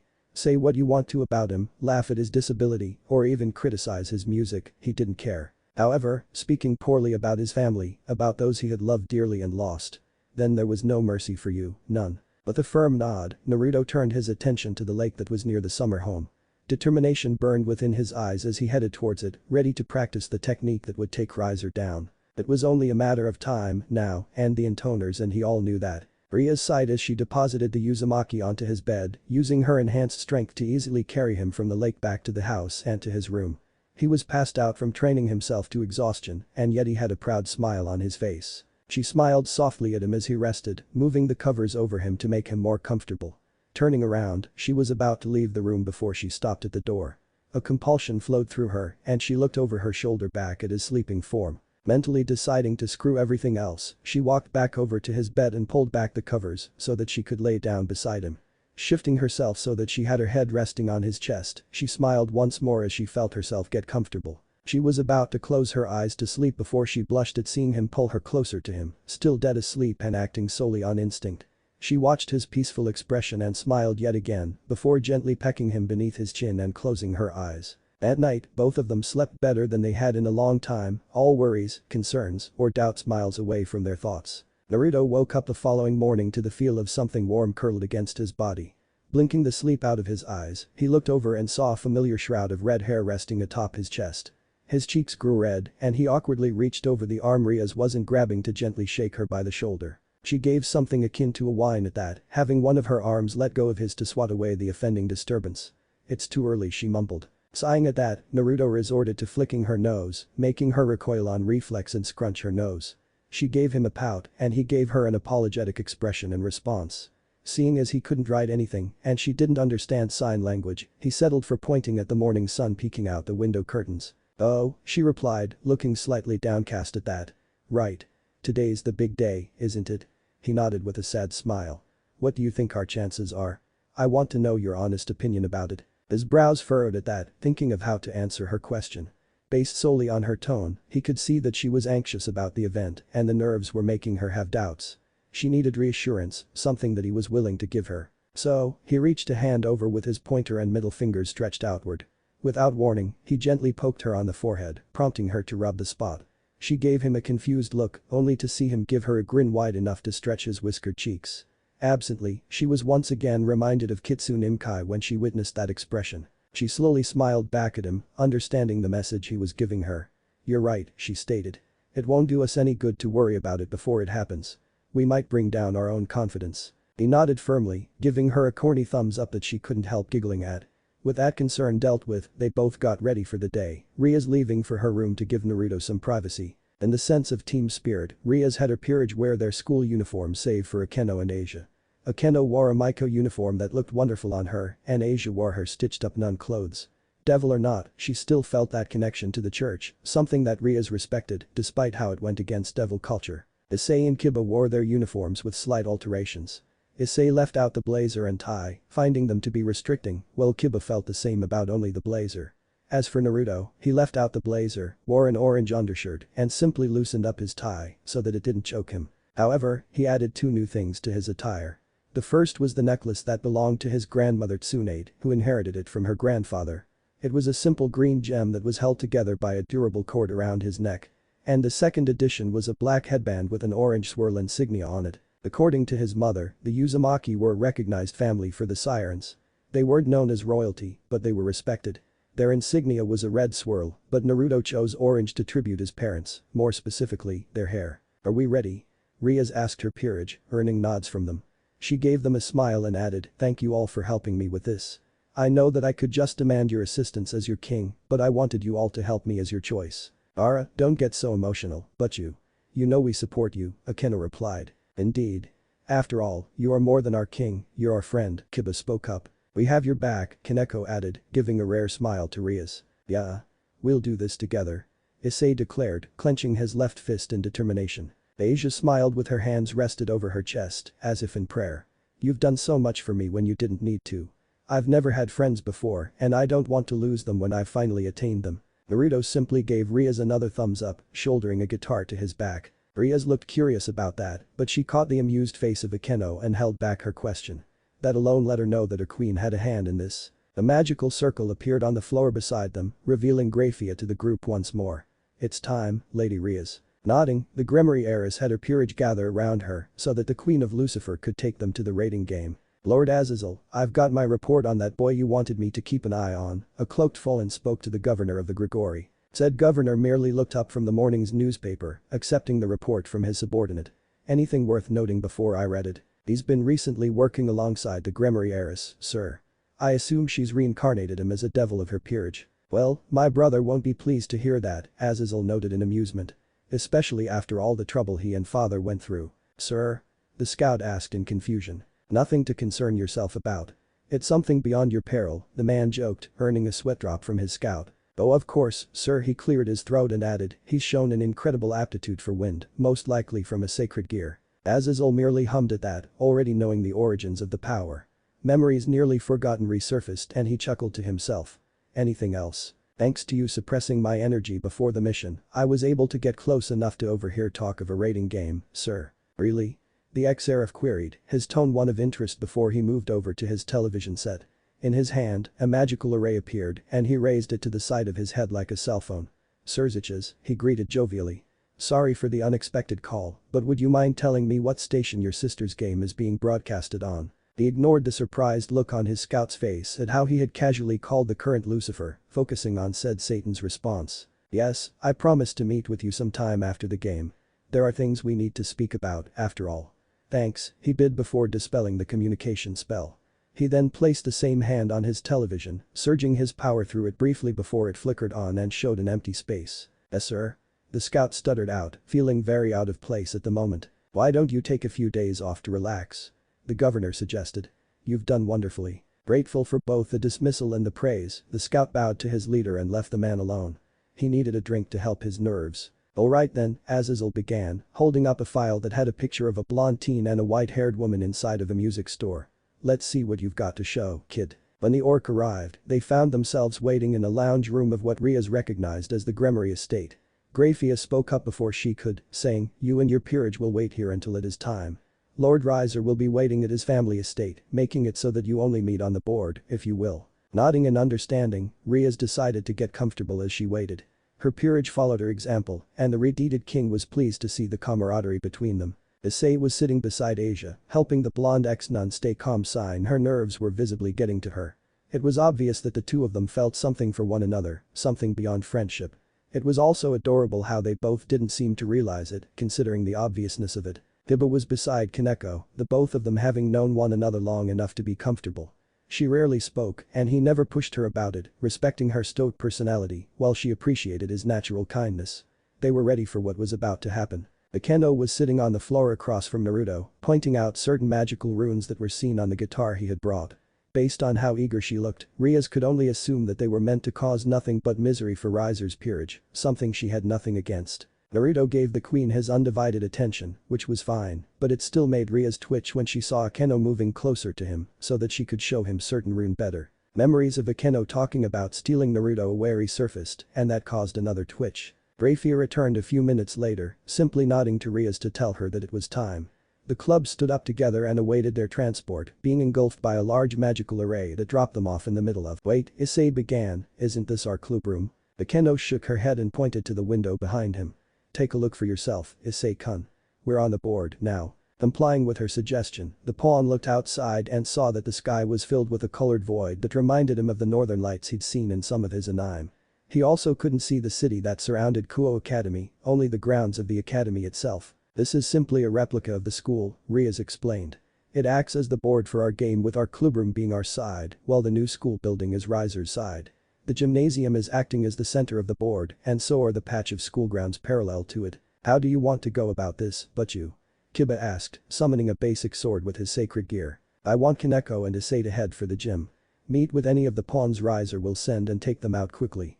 Kiba, you and Akeno will take the sports track next to the gym, heading around towards the new school building. Ayano, what about me and Naruto-san?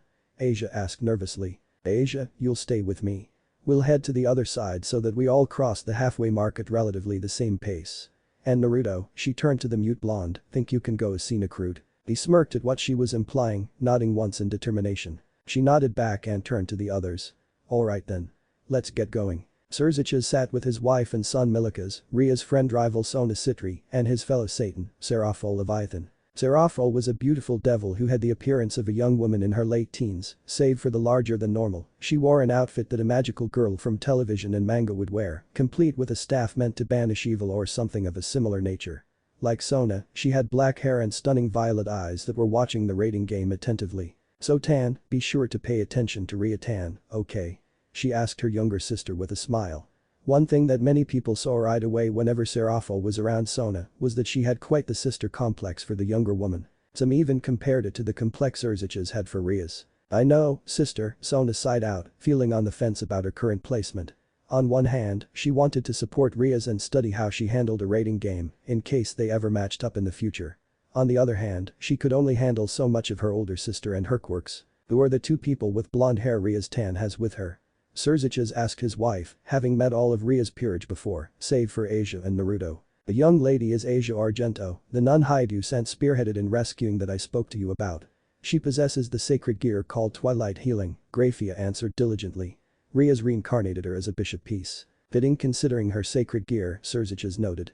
"To think my baby sister would get a nun in her peerage. There are firsts for everything, I suppose." As for the young man, Graphia continued, fighting a twitch of her lips, "He's the one who accepted being the one to test the probationary piece that you had Lord Beelzebub create. Ria's informed me that his name was Naruto Uzumaki." "Naruto Uzumaki, eh?" the Satan repeated with a chuckle. Sounds like his parents were some serious ramen fans. His joke was met with Graphia tugging at his cheek, her pointer finger and thumb pinching the skin for a firm grip. "Lord Surziches, I'm sure many would find your humor to be in poor taste, especially with such a dedicated young man." "Okay. Okay. I'll watch my mouth, I promise," pleaded the man, pitiful waterfall tears streaming down his cheeks. Once his mother let go of his father's cheek and backed off, young Milikas innocently asked his father, "Daddy, why did mama do that to you?" "Because your father needs to learn not to behave like a child, considering his position in the netherworld, dear," Graphia answered for Surziches. "What your mother said," the current Lucifer confirmed defeatedly, much to the amusement of Seraphol. "Hineko, a little help," Issei called as he dodge rolled away from a pair of lowly twins wielding chainsaws of all things. "Izzy," she called back, carrying a section of gym bleachers as a makeshift club that she swung against another pair of twins, these ones being Nekomata in comparison to her Nekishima. "So, we face the blight on our sister race, eh?" "Nigh," the redeeded twin hissed out, prompting Kaneko's amber eyes to gain a hard look in them. Shifting her grip, she hurled the bleachers like a war spear before using her enhanced rook strength to leap high into the air. The twins leapt back from the throne seating just as she planned, moving right to where she was going to land. They couldn't even scream before she was upon them with a punch that shook the gymnasium with its force. Nai had been knocked out instantly while Lee was barely conscious. Kaneko continued her attack by roughly gripping the brunette's hair and hurling her full force at the chainsaw twins. Issei saw the flying pawn and wisely got out of the impact zone while adding his third consecutive boost to his sacred gear. 4 of Lord Riser's pawns have been eliminated, the judge, one that had been handpicked by both the Gremory and Phoenix House, announced. Graphia would have been the announcer, but she requested to decline so that she could spend more time with her son, something that both houses respected. Back on the board, Akeno and Kiba were confronting the 2 knights of Riser's peerage, Carloman and Cirrus. Carloman, taking her role as a knight quite seriously, declared one-on-one combat against her opposing knight, which Kiba accepted. Now, both blonde knights were taking part in a high-speed duel of blades where neither of them let up. Carloman had the slight advantage because of her armor versus Kiba's school uniform, but it also came at a disadvantage. Sword birth. Noble rapier, Kiba declared, using his power to call forth a weapon with a needle-like blade that was incredibly light. This only enhanced his speedy assault, and his clothes did nothing to restrict his movements, unlike Carloman and her armor. "Damn it," she cursed as she received cuts to vital parts that her armor couldn't fully protect, namely her legs, which crippled her speed.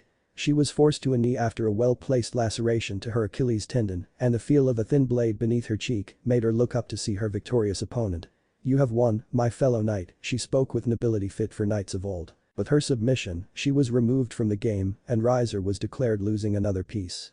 Not even a minute after, it was announced that his second knight was defeated, and Kiba looked behind him to see Akeno walking over to him without so much as a dirt stain on her clothes. "Enjoy yourself, senpai," Kiba asked with an awkward smile, never having fully gotten used to the sadistic nature of his superior. "Not as much as I would have liked, I'm afraid," she replied wistfully. "Oh, woe is a queen such as I who cannot find enjoyment in a rating game." He sweat dropped at her antics.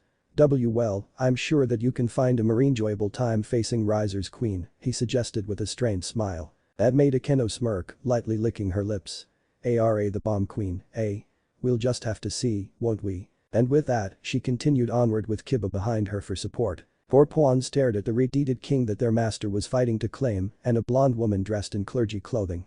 However, they were not in a position to fight said king since they weren't in range of promotion.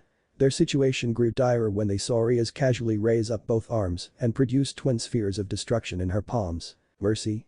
Mira pleaded. With a smile befitting her devil race, Riaz answered with a simple no before she launched both spheres that raced towards the pawns and eliminated them without hesitation. She nodded in satisfaction before she sensed a spike in power and turned to fire another destruction sphere, disintegrating a massive tree that had been launched at Asia for a sneak attack. Damn it, a voice spoke up as two women strolled forward. I thought I had her, she finished with a pout, crossing her arms beneath her bosom that was accentuated by her blue cheongsam. Focus, Shulin, a brunette, one with red hair mixed in and a mask covering the right half of her face, admonished. Lord Riser told us to do everything we can to stop his fiancée. Yeah, I know that, Isabella, Shulin fired back in annoyance. You act as if I never pay attention. If you two are done arguing, Riaz spoke up calmly, you should know that your king will never be called anything by me except for scum. The insult to their master made the two rooks bristle, and Shulin charged first with Isabella behind her. Riaz prepared to meet their charge, but it was unneeded when Issei came barreling through the window with his armored fist pulled back for a punch. She rose a brow at how it was far faster than his maximum speed before she spotted Kaneko making her way out the window he flew through. Ah, she must have thrown him two up his speed, she mused before smirking. Which means, turning back to where he flew, Riser's rooks leapt away just as Issei's fist impacted the ground, cratering it deeply with the power of his boosts and Kaneko's added throw. Shulin looked surprised at the power, while Isabella narrowed her visible eye. Where the hell did he get that strength? Did he promote? Isabella spotted Kaneko stand beside Riaz, while Issei stood in front of the three women. I don't think so, she spoke up. That shorter girl is a rook like us. And that explains. Shulin pressed. She threw him to raise his momentum, which transferred to the ground. That's it. Back with Ria's group, Issei called back, but you and Asia-chan keep moving. Kaneko-chan and I will handle them. Riaz looked to her rook, who gave a single nod before standing beside Issei and tightening her gloves. Alright, we'll leave it to you. Let's go, Asia, Riaz replied. Asia looked to Issei in worry, and he responded with a determined smile. I'll be fine. Kaneko-chan has my back, after all. The bishop turned to the Nekishim, who just nodded once more before refocusing on the opposing rooks. That was enough for Asia to understand, and she followed her king while calling back, please be careful. Issei heard her, but he couldn't take his eyes off his opponents in case they initiated another exchange. Instead, he quietly activated his fourth boost and shifted his body to get used to the increased energy flowing within. I still find it ironic that someone of the church can feel right at home with a group of devils, a voice spoke in his head while the gem on his gauntlet gave a brief glow. Asia-chan wanted friends more than anything, and that's what we are to her. And how far are you willing to go for those friends? I'd do anything for them, because they've done so much for me, he answered truthfully, sharing a sidelong look with Kaneko before they both took the initiative and charged Riser's rooks. Kaneko leapt halfway through her charge and aimed a punch at the ground to send a tremor forward, hoping to catch the others off balance. Issei had practiced this maneuver with her a few times to get used to the shifting ground, and his charge wasn't jostled at all as he neared Shulin. The Chinese-dressed girl slipped slightly as she tried to meet Issei's punch with one of her own, misdirecting her attack to hit air, while Issei crouched low and landed a heavy blow to her midsection.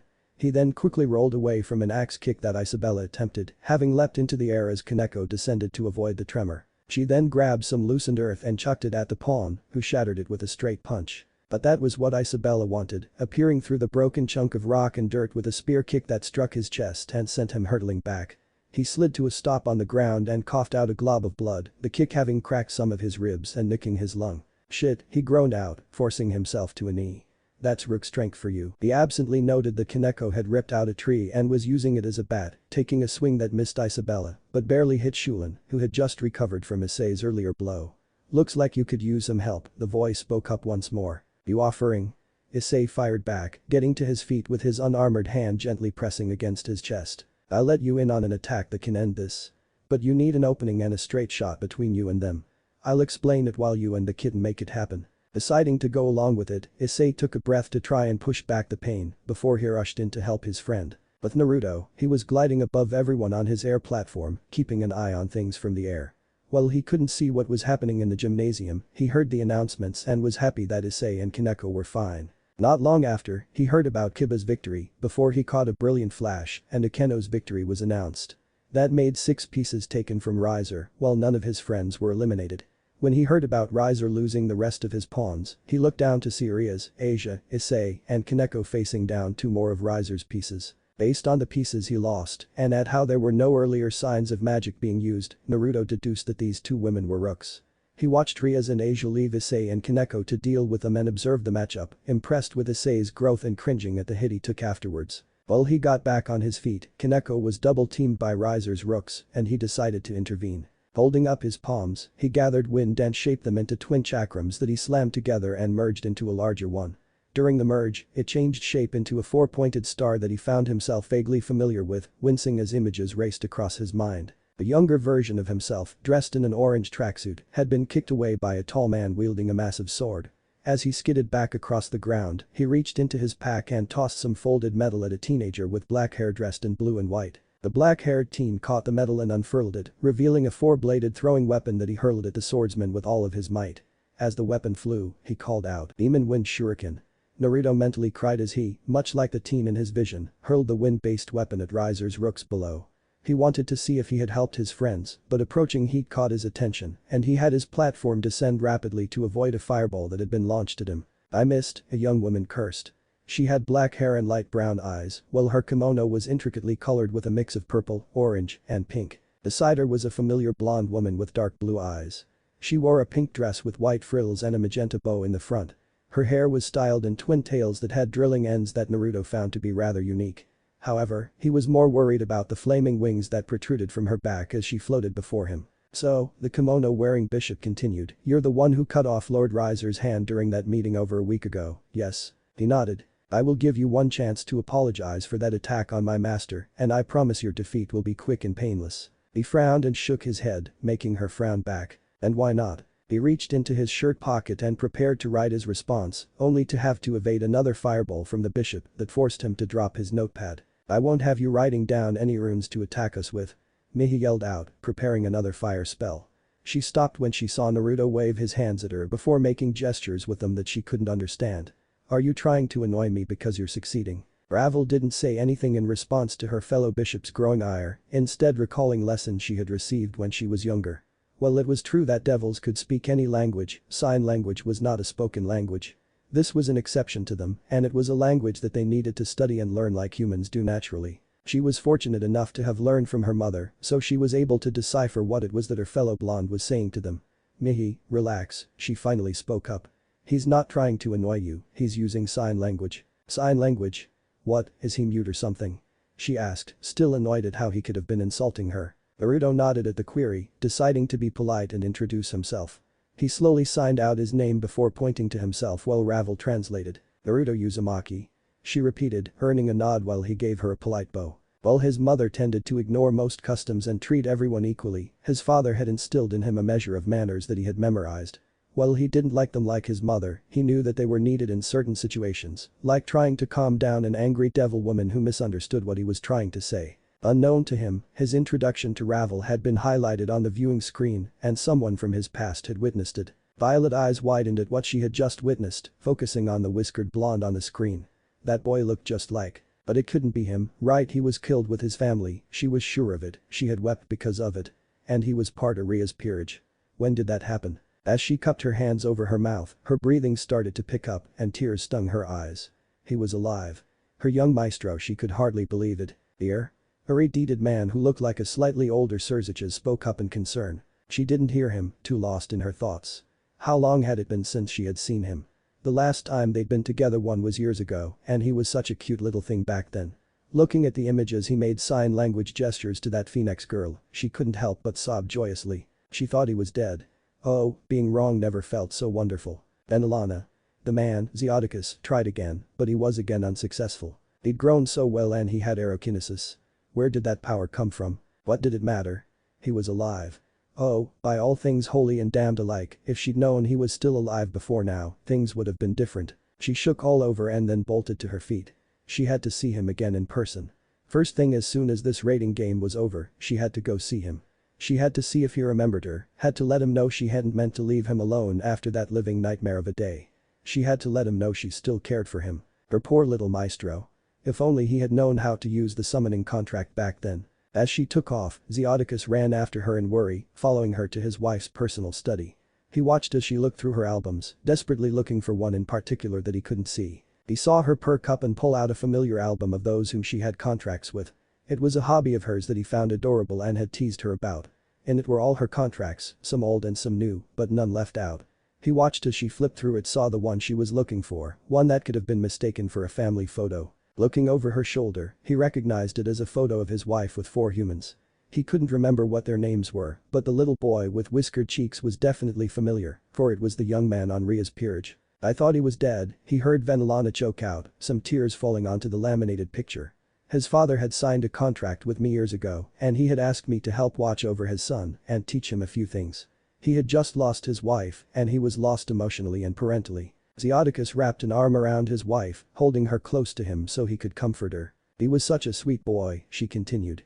He practiced so many different instruments for hours, and it wasn't until Minato-san told me why that I found out. His wife had siren blood. Siren? Zeodicus repeated in slight surprise. But they're one of the most reclusive races. Ishina-san, his mother, left her clan to be with Minato-san, Venelana explained. Naruto-kun would have had her gifts if he didn't blow out his vocal cords on the night he was born. Minato-san told me that Naruto-kun practiced every day so that he could keep some link between himself and his mother.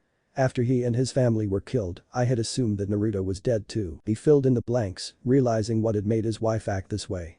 And seeing him today brought back all these memories and emotions. I remember you wouldn't let Rias go for hours after you came back one day. Was it the day his family died? She nodded. Yes, but now, I know he's alive. She turned around to face him, her misty eyes gazing deeply into his own. I need to see him, dear. After our daughter's rating game, win or lose, I need to see him. He rested a hand against her cheek, thumbing away a tear gently with a warm smile. You will, my love. I'll help make it happen. Back with Issei and Kaneko, the pawn had recuperated enough to try and assist his partner Rook by taking on Shulin, while the Nekishim took on Isabella. That was easier said than done, considering how she had trained in a certain style for years, while he had only trained seriously for 10 days. Duck. He complied, wincing at his aching ribs before trying to punch the girl. She redirected the punch and moved away from him, resuming her stance as he got back to his feet. Damn it, I need a distraction. As if the universe answered his call, he saw Isabella get kicked by Kaneko and tumble into Shulin, both of them landing in a heap just in time for sharp discs made of razor wind to land beside them before dispersing.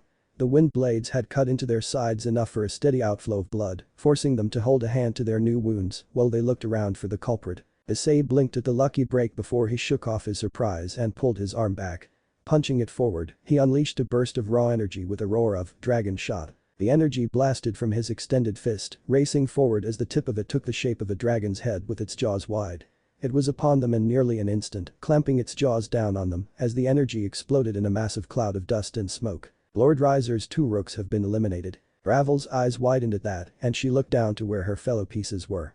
Mihi looked too, concerned for her comrades and trying to figure out how in the netherworld they were both eliminated at once. Mihi, go check the situation, Ravel ordered. But, Milady. She tried to argue. Oh. I'll keep our guest occupied. Mihi looked ready to argue again, but she stopped herself and listened to her master's younger sibling. Giving Naruto a warning glare, she flew down towards Issei and Kaneko. Naruto made to follow her, knowing that she could catch his friends by surprise. Ravel saw him attempt to go help Ria's pieces, narrowing her eyes before she summoned 2 magical arrays in her palms. The first held her family crest, while the second had the universal symbol for restraint. Launching them skyward, she created a box-like confined space that gained purple walls and gave off great heat. Naruto was barely able to halt his movement, stopping himself from slamming into the wall before him. He turned to Ravel, who crossed her arms beneath her budding chest. Sorry, but I can't let you help them, she stated firmly. This is between us, Naruto-san. But the reverse barrier formed and Mihi leaving to confront the enemy unimpeded, Ravel took a breath to compose herself before performing a noble curtsy. The gesture caught Naruto off guard, enough for him not to do anything to try and break the barrier. Knowing that she had his attention, she addressed her fellow blonde, my name is Ravel Phoenix, daughter of Lord and Lady Phoenix. And as much as my duties to the peerage I'm part of dictate I must be your opponent, I would like to apologize first and foremost to you on behalf of the Phoenix family. You want to apologize before we even start fighting? Naruto signed with a deadpan expression. Sheesh, he heard Five speak up from within his head, overconfidence must have really run in the Phoenix family. Not that. I mean for what happened over a week ago when you cut off Riser's hand. As much as I don't like it, my brother did ask for it. Insulting someone's family, threatening their friends, there's pride, and then there's going out of your way to be callous. Riser crossed that line. As a member of the House of Phoenix, I apologize for the audacity shown to you by a member of our family. Naruto frowned. So that was what she was apologizing for. He let out a deep sigh and signed his response to that. I can't accept that from you. That made her stop short. Excuse me? She asked, slightly stunned. I understand that you have every right and reason to be angry, but can you at least understand that Riser doesn't represent the views of our entire Hui? Ravel started to say, but Naruto cut her off with a raised hand. Let me finish. While I do understand how and why you want to apologize, I can't accept it from you, since you and the Phoenix family did nothing to need to apologize to me for. Riser was the one who did. So, there's no point in blaming the whole for the misdeeds of a single part. That's why I can't accept it. There isn't any need for you to shoulder the responsibility because he's an asshole. Ravel jerked back in slight surprise before she smiled with the radiance of a bonfire at that. I see. You've drawn a line between the House of Phoenix members and Riser since you hold him solely accountable for his actions. I thank you for that. And in all due honesty, you are correct about my brother. Even my father, my mother, and my other two older brothers find themselves frustrated with Riser. He is far too condescending and refuses to accept that the Phoenix family and our abilities are not absolute. Naruto rolled his eyes. Why did it not surprise him? Because he's a pretentious prick. The intoners all asked at once, earning a mental chuckle from him. Well, now that we've dealt with that concern, shall we get started? She invited, as if the matchup between herself and him were a formal event. Naruto narrowed his eyes and unstrapped his guitar, holding it in front of him as his eyes bled green. He said nothing as she took her own stance, fire dancing in her right hand between the fingers. Strange choice of weapon to bring to a raiding game, she commented before she unleashed an arc of flames that he glided around. Are you going to try and appeal to my musical side? She continued in jest, letting off a volley of thunderbolts. He simply smirked at her joke, gathering wind in his hand before strumming the guitar with force, lighting up the runes on it and emitting a sound wave that repelled the lightning and sent it scattering into the barrier walls. He then began to play a series of complicated notes that gave off the feeling a rock solo, sending out concussive bursts of wind and sound that rippled across the air as they raced towards her. Her eyes widened at the unexpected attack, using her own control of wind to redirect the blasts.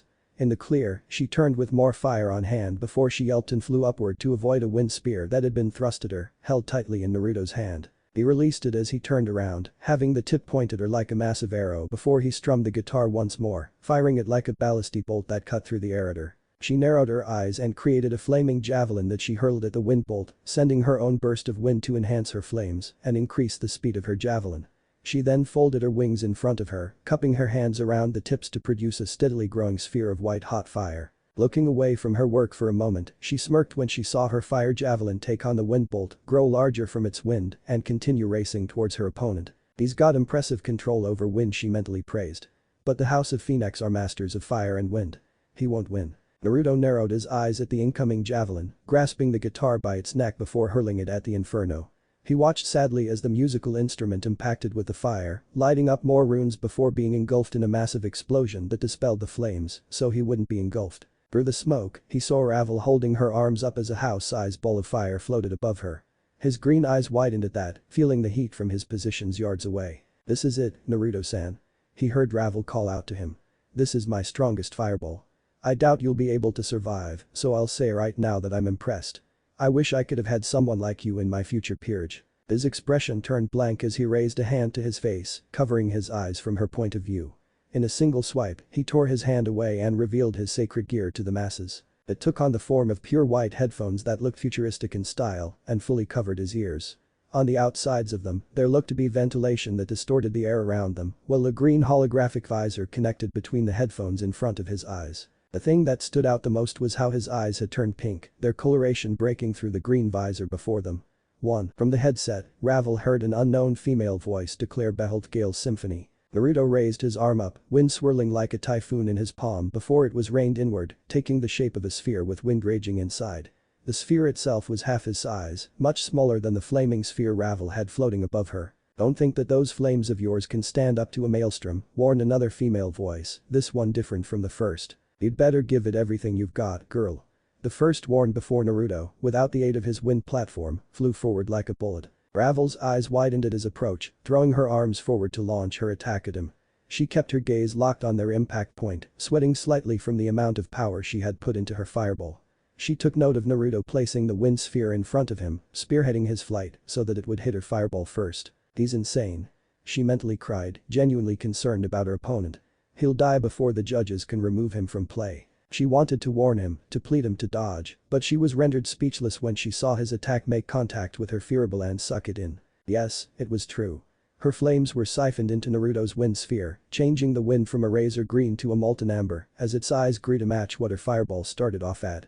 What was worse was that his charge didn't slow in the slightest, the absorbed attack heading right for her. She shrieked in shock, cocooning herself with fire that was generated from her wings before it expanded to the size of a car. Her defense stood strong, just in time for Naruto to thrust his technique at her. Through the speakers of the sacred gear, Zero declared, "Scorch style." Incinerating flare Rasengan. The resulting explosion broke through the reverse barrier, spreading throughout the board like a miasma of pure heat that raised the temperature to an almost unbearable level. The heat from the impact point was so hot that it generated a mirage of nothing before Naruto and Ravel slowly appeared, both of them practically fading into existence. Naruto's uniform was singed, the right sleeve having been burned off up to his shoulder, while his fingers had blackened slightly at the tips. He twitched his hand, revealing that the blackened skin was merely soot that had clung to his skin. Ravel, who had taken the attack, looked worst off. Her dress was nearly incinerated from the waist up, just barely covering her modesty, while her skin had many burn marks that were healing at a steady rate. Her crossed arms were also covered in soot, but they held third-degree burns that were healing faster than her other burns, as seen by her skin regaining its natural healthy shade. She lowered her arms, only to cover her mouth as she coughed out some smoke. Her gaze slowly moved to him, her eyes wide and trembling at the fact that her opponent had challenged her strongest attack, matched it, and turned it against her. It was incomprehensible to her. How could someone have a higher mastery of wind than her house? The Phoenix were known for their fire and wind. They were unmatched in those regards. But somehow this man had proved that fact wrong. She watched as his sacred gear faded away, his pink eyes turning back to green before they changed back to his natural blue orbs. His wind platform reformed beneath his feet, carrying him over to her as he unbuttoned his shirt. She trembled in fear at what he might do, but she was caught by surprise when he offered her his school shirt, keeping his orange shirt on so that he wasn't half naked. Tentatively, she took it from him as he gave her an apologetic smile, rubbing the back of his head guiltily. "Sorry about that, I didn't realize how much of a boom that would make. You should put that on before your dress gets any more ruined." She looked down to see her barely covered, blushing deeply at how she looked before quickly putting on his shirt and buttoning it. "Odd it feels warm. I'm going to go help my friends. I'll try to keep them from going after you if you promise to stay out of the way." He turned to leave before looking over his shoulder at her once more. "Your brother may be a downright asshole, but you're a better example of a child of nobility," Ravel-san he bid before he took off. Left alone in the air above the board, Ravel could only blush at the consideration her fellow blonde showed, despite the great power he had tapped into. Slowly, a smile formed on her face as she gripped the front of his shirt, enjoying the warmth she felt both from it and her chest. Rias finally reached the roof of the school, facing down Riser with Asia safely behind her. "Not much of your peerage left," she taunted. He smirked. "My dear, you think I never anticipated this happening? You expected your peerage to lose?" she asked with a raised brow. "I expected you to be strung along, being the beautiful puppet you're destined to be," he clarified for her, never losing his smirk. "Did you never stop to think why you Baluna never took to the field?" Rias quickly understood what he meant, turning around just in time to hear a massive explosion before witnessing a cloud of smoke rising. "Lady Ria's knight has been eliminated," the judge announced. Riser chuckled at that, regaining Ria's attention. "She's my strongest piece, dear Rias. Did you really think I would send her into the game so soon? No, she was meant to pick off your peerage." Another explosion went off, and Kaneko was announced eliminated, one by one. "Bastard," she growled out, readying a destruction orb. "Now, my dear, is that any way to refer to your future husband? It won't be long until this farce is over with and the marriage contract between our houses will finally be completed. The day I call you husband only exists in your dreams." She roared, firing her attack and striking him in the face. His head was blasted apart before fire reshaped it into being, showing his amusement. "It's pointless, Rias." He gestured behind her with his chin, directing her attention to Yubaluna and Akeno having a battle of queens in the sky. "Even if your queen defeats mine, she'll be too exhausted to be much aid to you. All you have left are her, that trembling girl behind you, that pathetic pawn, and that trash of a human who foolishly decided to help you. It'll be enough," Rias promised him, glaring hatefully at the arrogant blonde. "You think so?" He queried as Issei finally made it to the rooftop, standing beside Ria's and in front of Asia. "But you?" She took out Kaneko, he grit out shamefully, having been pushed aside by the rook to avoid being eliminated alongside her. "I could have done something, I should have done something." Issei-kun, Asia whispered out sadly, not liking how he was feeling. The pawn gave a fierce look at Riser, his anger growing every second he saw that arrogant smirk on his face.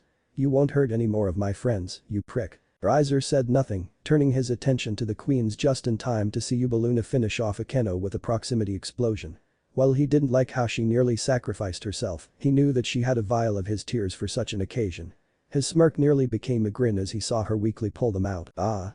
The bomb queen cried out in pain, a blade of sharpened wind poking out of her gut from behind. She turned weakly, blood dribbling down her lip as she glared at the whiskered blonde that had somehow gotten the drop on her. The look in his eyes, the rage she saw as they slowly changed from blue to green, sent a shiver down her spine. Wind began to swirl around his right arm, taking the shape of a bracer before he reeled back. Her eyes widened before she knew only darkness. But the heavy punch, Naruto pushed the queen off of his wind sword and sent her hurtling to the ground.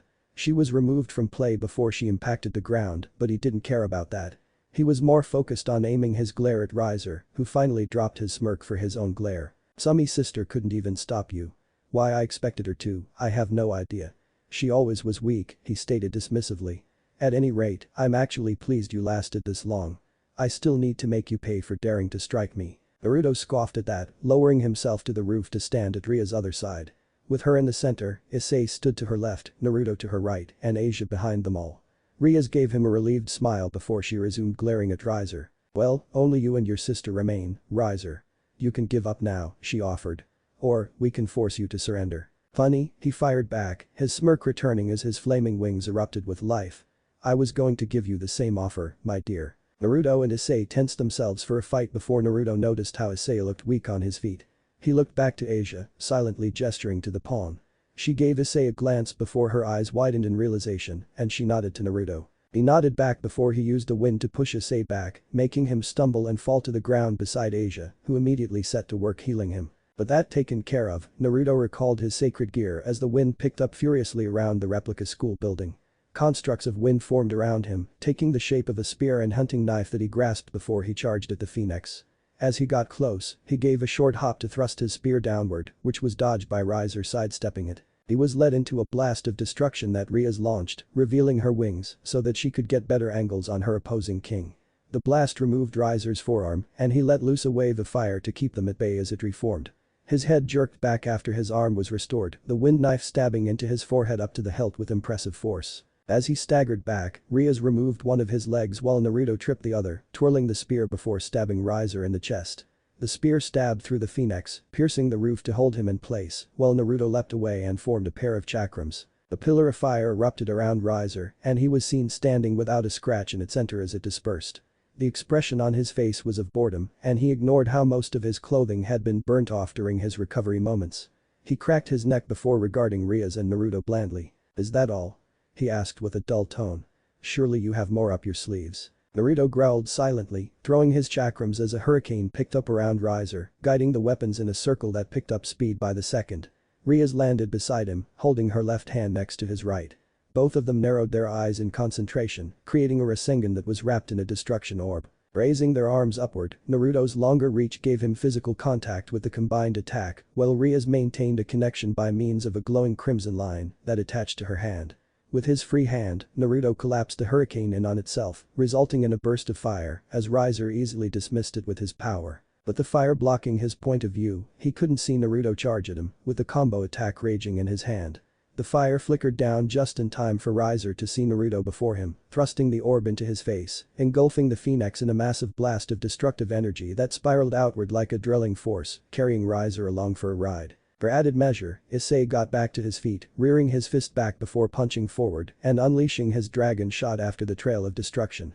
When the energy blast met the traveling core, a pillar of explosive energy erupted as a cloud of smoke formed above it. Ria's panted in growing exhaustion while Naruto fell to a knee and Issei stumbled back once more, only to be supported by Asia.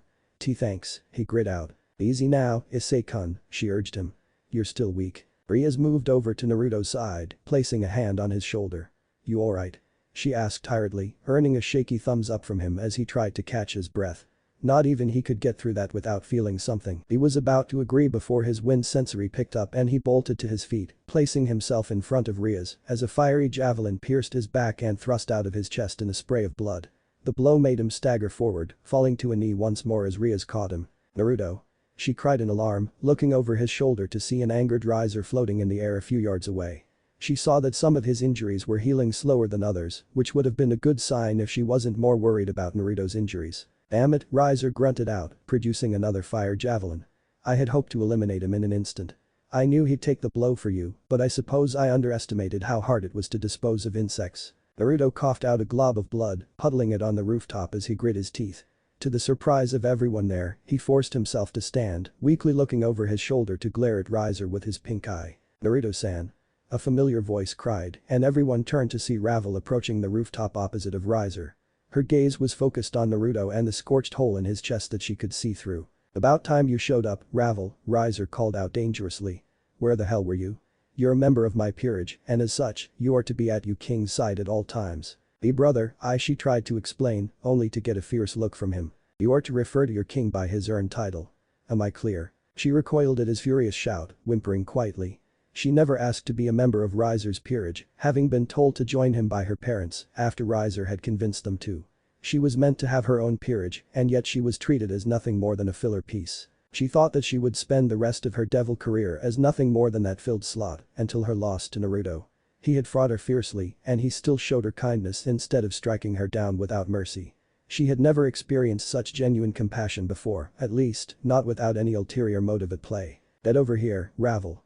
Riser's order broke her from her thoughts. "Help me take care of this trash and I will overlook your transgression." She looked to him before turning her gaze to the others. She saw the blonde bishop looking anxious about the whole situation, the brunette pawn being healed by her as he tried to get back to his feet, Ria's worried expression as she tried to heal Naruto, and the whiskered blonde looking ready to keel over, yet somehow standing against the odds. Making her decision, she floated over the others before landing on the roof, placing herself between her brother and Naruto. "Enough, brother. This doesn't need to go on any longer." He looked livid at that. You would dare speak out against me against your king." With a roar, he summoned forth a fireball that dwarfed Ravel's strongest, growing to the same size as the school building. Ravel looked on with wide eyes at the fury her brother had, while the others were more shocked about the size and heat of the flaming orb. Meanwhile, Naruto's eyes had glazed over and his consciousness took a dive. Resting on an altar made of stone, Naruto was surrounded by the intoners as he tried to regain consciousness. Five gently stroked his cheek before turning to her siblings. "Any ideas?" she asked. "We could jumpstart his healing with our power," Two suggested. "No, that won't work. If he had the benefits of a devil, it would have, Three shot down. "What if we took temporary control of his body?" Four threw in. "That could work," One agreed hesitantly. "Zero, what do you?" She stopped herself short at the sight of their eldest sister, phasing through the center stalk, making it gain glowing pink veins that ran like rivers of energy. The remaining intoners shared a look before they nodded as one, placing their hands against the stalk to help Zero keep a stable connection. "Give him hell, sis," Five muttered. It happened in a few moments. The first had Riser hurl his fireball. The next had Ravel try to weaken it by surrounding herself and the others in another barrier. And the last, Jiraiya.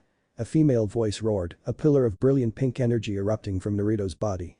The pillar shattered Ravel's barrier and dispersed Riser's fireball to embers. Rias and the others, who had shielded their eyes from the flash, regained their senses to see their once fallen comrade standing tall with his blonde hair dancing in a never-ending breeze. "Naruto?" she asked hopefully, making him turn to look at her over his shoulder. He regarded her for a moment before scoffing, but it was a female voice that was heard from the speakers of his headset. "Sorry, princess. I'm not Naruto." Her eyes widened briefly before narrowing dangerously. "Who are you then?" "Relax," Zero fired back, smirking through Naruto's body. "Just sit back." A wind sword came to life in his right hand. "Shut the hell up." The wind took on a double helix formation as Zero had Naruto's left hand reach into his pocket and pull out 2 vials of clear liquid and let me have Naruto save you like the pathetic damsel you are. Rias bristled at that, but she did nothing to stop whoever was controlling Naruto. Instead, she watched as his left hand uncorked the vials and direct the liquid into the wind sword. The feeling the weapon gave off made the hairs on the back of her neck rise, and it was Asia who realized what it was first. I thought that the devils couldn't use holy water." She stuttered out, making Ria's eyes widen. "There were some upsides to not gaining any of the devil benefits," Zero explained before she had Naruto turn his gaze to Riser. "Hey. Asswipe." He glared at that. "You would dare." "Boy, Chikenshed. I'm not here to listen to you prattle on like a headless hen. She had Naruto flourish the sword before pointing the blade directly at Riser's face. I'm here to make you grovel like the worthless piece of shit you are. Riser saw Ed, producing a flaming sword before charging at Naruto's body. Zero smirked, having Naruto's body float off the ground before meeting Riser's charge. In just moments, the two met in a fierce deadlock with their swords grinding against one another.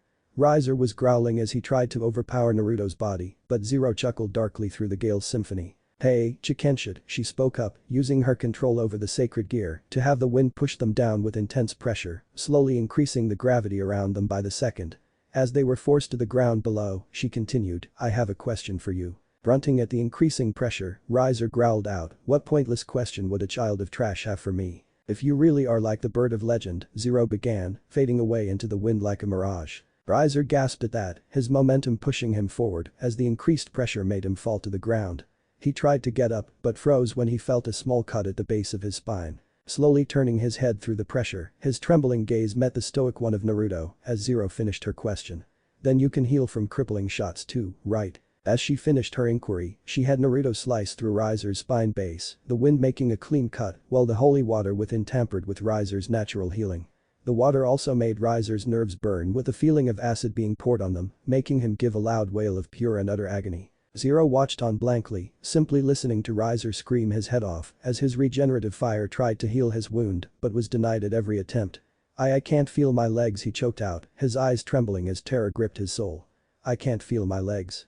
He cried to the masses witnessing the raiding game. Ignoring them, Zero had Naruto's body stomp its foot where she severed his spine, making him give another cry of agony before he forced himself to shut up as the holy water-infused sword stabbed the ground right in front of his eyes. Here's the deal, you say you surrender now, and I won't take your sight too, Zero offered, Naruto's face grinning darkly at the crippled phoenix. Honestly though, I hope you turn down the offer. You still owe my vessel a payment in blood for insulting the people he loved and lost. So, go ahead, let your pride make you stay in this game. I'll be more than happy to further cripple you until you're just a worthless sack of flesh, blood, and bone. Riser's blue eyes fearfully locked onto the gleaming pink orbs that Naruto currently had. He already knew his answer, crying out, I surrender. And the rest was silence. Waking up while knowing you were gonna be in pain isn't fun for anyone, something Naruto would attest to as he opened his bleary eyes and immediately hissed in discomfort. He would have tried to sit up, but his body was too exhausted and his chest felt like it was burning. Well, you were skewered by a fire spear, Force supplied sheepishly, trying to lighten the mood. I remember, he answered her, looking up at the ceiling of the medical ward he was resting in. Absently, he had a hand moved to where he was stabbed, not feeling the hole that had been made by the javelin. Must have already healed, me still hurts, though. Injuries like that won't be forgotten so easily, even if they've been healed. You'll probably have some phantom pains in the future, one explained. Joy was his sarcastic response. So, what happened after I blacked out? I took control of your body, Zero answered. I wound up using our contingency plan and crippled that Chikenshit. Crippled how? Our beloved sister decided to cut the nerves in his lower spine, Two answered, sounding just a tad miffed. Well, I agree he deserved it, I'm willing to bet there will be some political backlash because of this. Not to mention how it was rather obvious that you weren't the one to finish the raiding game. He frowned at that. We'll just have to wait and see what happens then. The door to the room opened and a woman with brown hair and violet eyes walked in.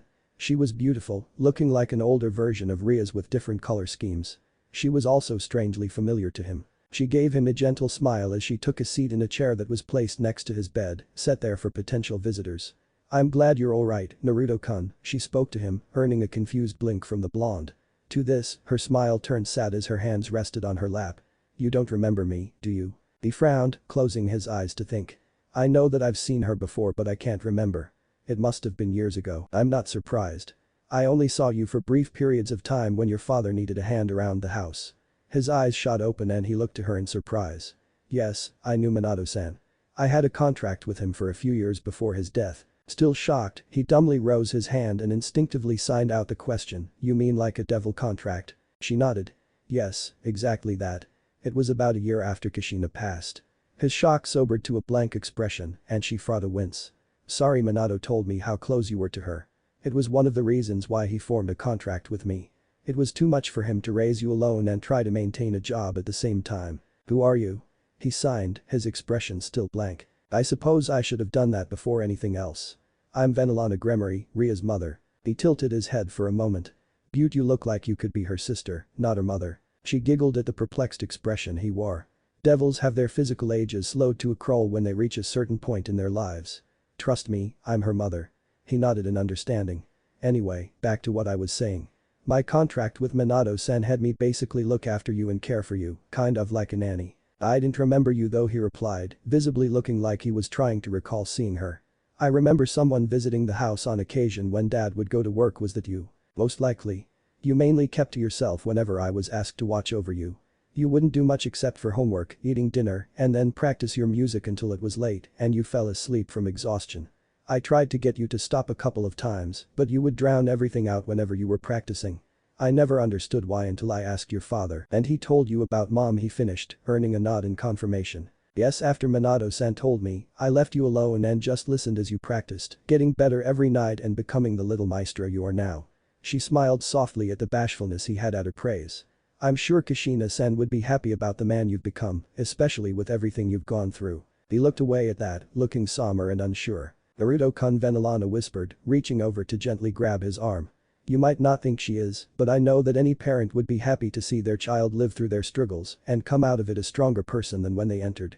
The hand moved further and cupped his cheek, gently turning his head so that he could face her. You went through all of that pain as a boy and the person who came out as a man who is willing to put his life on the line for those he cares about. Do you know why I think Kushina would be proud of you? He slowly shook his head, his eyes growing misty as she smiled. Because I'm proud of you. The sincerity in her voice and the smile she never stopped giving made him gasp silently, a memory coming back to him. He was just a child, playing the piano in his parents' home before he suddenly stopped, internally struggling before he broke down into tears. He sat before the keys, shaking as he cried before he was enveloped in warmth, a warmth that reminded him of his mother. Looking to the source, he saw a pair of violet eyes gazing at him with sympathy as they cried with him. The dam burst at that, and he clutched the source of warmth for everything it had, never wanting to feel the cold loneliness again. And then, like he had done back then, he sat himself up and ignored the pain he felt as he shared a hug with Venelana. The two of them held one another, the she-devil, giving him the warmth he had desperately missed. Stepping out of the medical ward, Venelana was surprised to see a young blonde woman waiting outside. Phoenix-san, she spoke up, getting Ravel's attention. Something you need in here? She frowned a blush, looking away in embarrassment. I was just checking to see how Uzumaki-sen was feeling after I used my tears on him. That got the Gremory matriarch's interest. Oh. I've been told that Phoenix tears are a valuable treasure of your family, only given to those who you trust sincerely. May I ask why you used them on Naruto-kun? Her face turned redder at the question and at how the noblewoman was smiling at her. It was a way to express my gratitude for his actions in the raiding game. Ah, yes. You both were just about to face one another before I left my seat. How did your match with him go? At that, Ravel slumped comically with a depressing aura radiating from her. I lost. Then Alana's sweat dropped at her dramatic response. I see. Standing straight again with a sigh, Ravel explained, I had trapped him with me inside of a reverse barrier. After we spoke briefly, we fought and he showed that he had an adept talent for wind control. I decided to get the upper hand by using my fire techniques alongside my own wind magic. Sounds about right from what I would assume, Venelana commented with a nod. Then, he activated his sacred gear, calling it the Gail Symphony. With a giggle, the older woman mused, a fitting name for something linked to his soul. Once he activated his sacred gear, he created this wind sphere in his hand and charged at me, while I threw my biggest fireball at him. I still can't believe that he was able to block and absorb my flame before he redirected it at me. I was able to withstand most of the damage, and I was prepared for him to finish me off. But he didn't, Venelana finished with a small smile. Shaking her head, Ravel confirmed, yes, he didn't finish me. Instead, he offered me his overshirt to let me cover myself since the fire nearly disintegrated the top of my dress.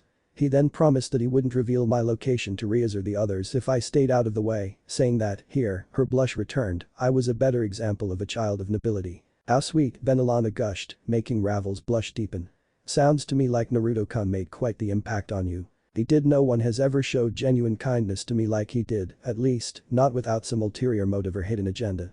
Uzumaki-san, he was sincere, and it made me feel this warmth I can't really describe. My sounds like she's been smitten by his simple act of sincerity. That's why I used my tears on him. I wanted to express my gratitude for his kind words and gesture and reward him for his valor against my brother. He took a critical blow from Riser, all to protect Riaz, and he was still standing afterwards. That kind of bravery shouldn't be discredited. Then Alana smiled knowingly. I see now. Well, he's resting right now, so you'll need to wait until he's revitalized enough for visitors. Ravel sighed out, looking depressed at her missed opportunity to speak with him. Don't worry, though, the Gremory matriarch continued, her smile still in place, you'll have another time to profess your kindling affection for him when he's cognitive enough. And with that, an amused Venelana walked away and left behind a stuttering Ravel, who was desperately trying to fight back her rosy cheeks. A few hours later found the occult research club visiting Naruto, who was now able to sit upright on his bed. Rias was seated closest to him while the others sat around his bed or on the bed nearby in Issei and Asia's case. How are you feeling, Naruto-san? Asia asked, concern evident in her voice. If you still need some healing, I could fix you up with my sacred gear. Naruto simply smiled and waved off his fellow blonde. Rubbing his chest, he gave it a few pats to show that he was alright, though internally, he winced at the phantom pain. I can't believe you were able to take a hit like that and stay standing, Issei commented, amazement in his eyes as he looked to the Uzumaki. Didn't that fire spear burn your heart or something? Naruto winced at the question, not knowing the extent of the damage taken since he had mentally blacked out and Zero had taken control. To answer Issei, he shook his head with an unsure expression, something Rias capitalized on. After Yao took that blow for me, she began, you drew on a large surge of power and someone was speaking to us through your sacred gear. Who was she? Instinctively, he went to sign the answer before he remembered that no one there would understand. With a silent sigh, he mimed writing on something and Akeno perked up before fetching him a pen and some paper. He gave her a smile in thanks, missing the smirk the queen gave her king. She's one of the spirits that make up my sacred gear. She doesn't have a name yet, but she's answered to Zero until I can find her a name. Within the Gail Symphony, the intoners smiled faintly at Naruto's insistence of finding them names. It was touching, really. How was she able to take control of your body? Rias continued. I'm not sure. I'm guessing that she could do it when I'm unconscious or when I give her permission. She told me what she did to Riser to finish the rating game. He took note that the others had expressions to show they weren't particularly bothered by the outcome, save for Asia, bless her innocent heart. I'd say that the asshole deserved it, honestly, Issei spoke up. Considering how he was treating everyone and the insults he made towards your family, he might have even got off easy. Frowning, Asia cut in, an eye for an eye makes the world go blind, Issei. Her expression was stern towards the young man she harbored affection for. Yes, what Riser said and did was unforgivable, but there are consequences to vengeful acts taken without thought or care. That sounds like what I was saying about you possibly being in trouble with the Phoenix House after Zero's actions, Tu spoke up. Mentally nodding, Naruto wrote something else before he presented it to the others.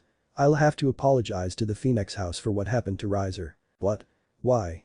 Issei cried. Well, I wouldn't be as vocal about it, Kiba spoke up. I must say that I'm just as surprised as Issei about what you're saying. Why would you need to apologize? Because I crippled a child of nobility, even though it was done in what accounts as a battle simulation, Naruto explained, frowning as he showed them his writing. He then wrote some more, they may take offense to it and I could be in trouble politically. My family would support you, Naruto, Rias cut in, trying to get Naruto to see reason. He shook his head firmly, frowning as he wrote, I don't want to drag your family into my mess when I'm not even an official member of your peerage. You could be, she argued softly.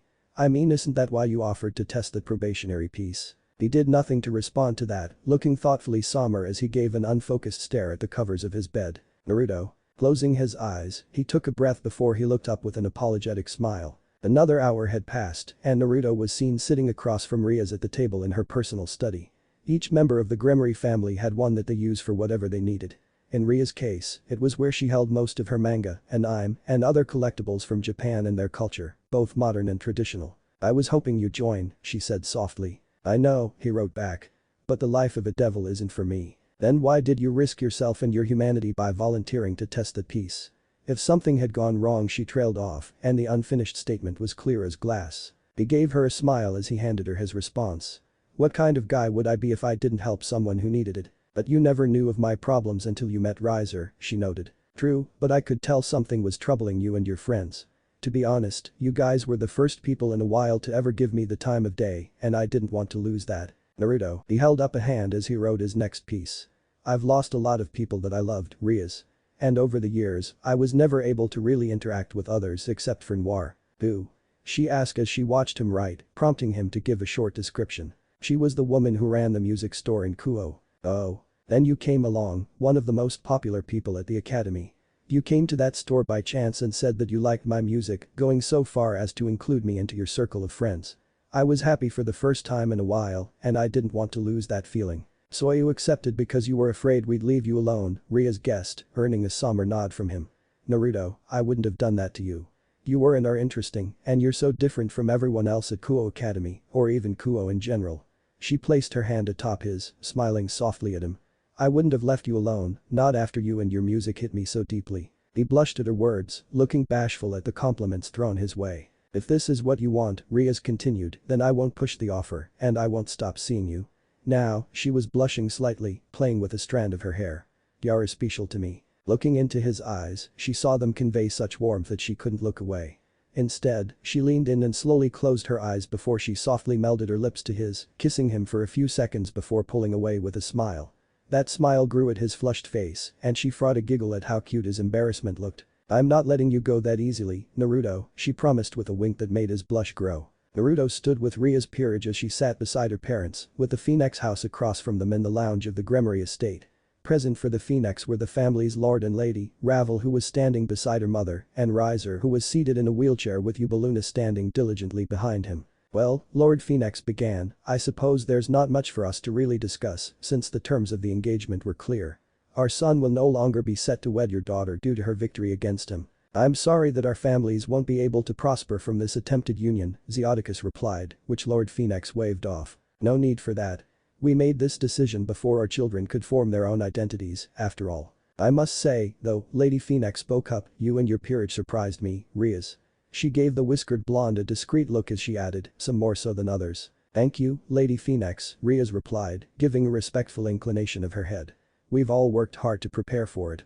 Even though we won, I know that we struggled to get there. Then Alana gave her daughter a small smile before she turned back to the Phoenix. Is there any way to repair Riser's damaged nerves? The newly crippled blonde clenched his fist angrily, scowling at Naruto. We're still looking for a way to do so, but you know how dangerous holy water is to us devils. It won't be easy. Naruto took this as his cue to step around the couch the Gremorys were seated on, standing before the Phoenix family before bowing. This only made Riser fight a snarl as he tried to burn Naruto to cinders with a glare alone. You were the one who ended the game, yes? Lady Phoenix asked, giving her daughter a sidelong glance and noting how she was fidgeting slightly. Standing straight, Naruto nodded before he raised a hand to sign. Yes, I was. My name is Naruto Uzumaki, and I'd like to offer my apologies to you and your family for what happened to your son. Are you sure about that? Lord Phoenix asked with a raised brow. You don't look like you've got anyone to back you up here. I know that, but I don't want to bring Riaz and her family into a situation that I caused. It isn't fair to them after what they've done for me. Then Alana kept a straight face, mentally having one of concern for the young hybrid she helped care for. I don't have much, but I'm willing to make up for my actions, barring servitude. We wouldn't have asked that of you, even if it was considered. However, Lady Phoenix spoke up, mentally smirking, there is a way that you could. Ravel. Nodding, the daughter of the Phoenix family, got up and stood before Naruto, giving him a noble curtsy like she had done during the raiding game.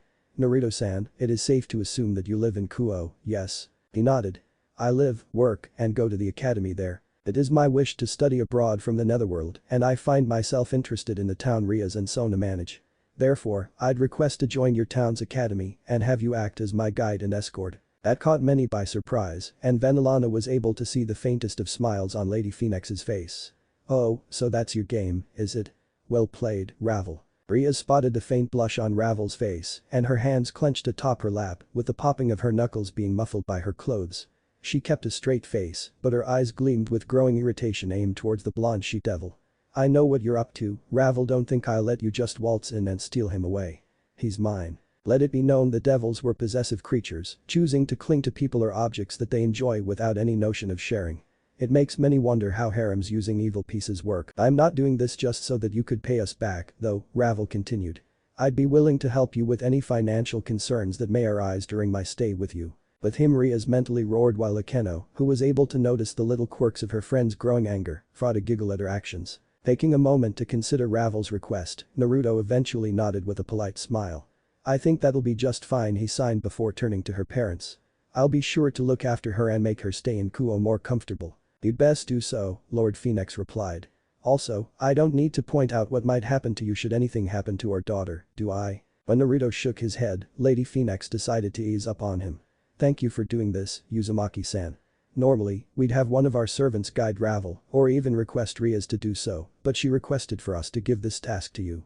She then turned to her daughter and said, you will be allowed to remain in Kuo until you have finished a year at its academy, Ravel. After that time has elapsed, we will discuss any possible extensions of your stay. Yes, mother, Ravel replied before she turned to Naruto and curtsied again. Thank you for doing this, Uzumaki-sama. Naruto choked on his spit at the title, while Riser looked ready to lash out, but Yubaluna held him down with a pleading glance. She had been tasked by his parents to help keep Riser as calm as possible, but she knew such a task wouldn't be easy. How did you do it? Riser spoke up and Yubaluna cringed at her master's tone. How did someone of no noble standing manage to beat me? It shouldn't be possible. Riser. Lord Phoenix snapped. Enough of this. You've already lost to him, so don't start anything when we're discussing matter of repayment. Riser looked ready to protest, but a sharp look from his mother kept him quiet.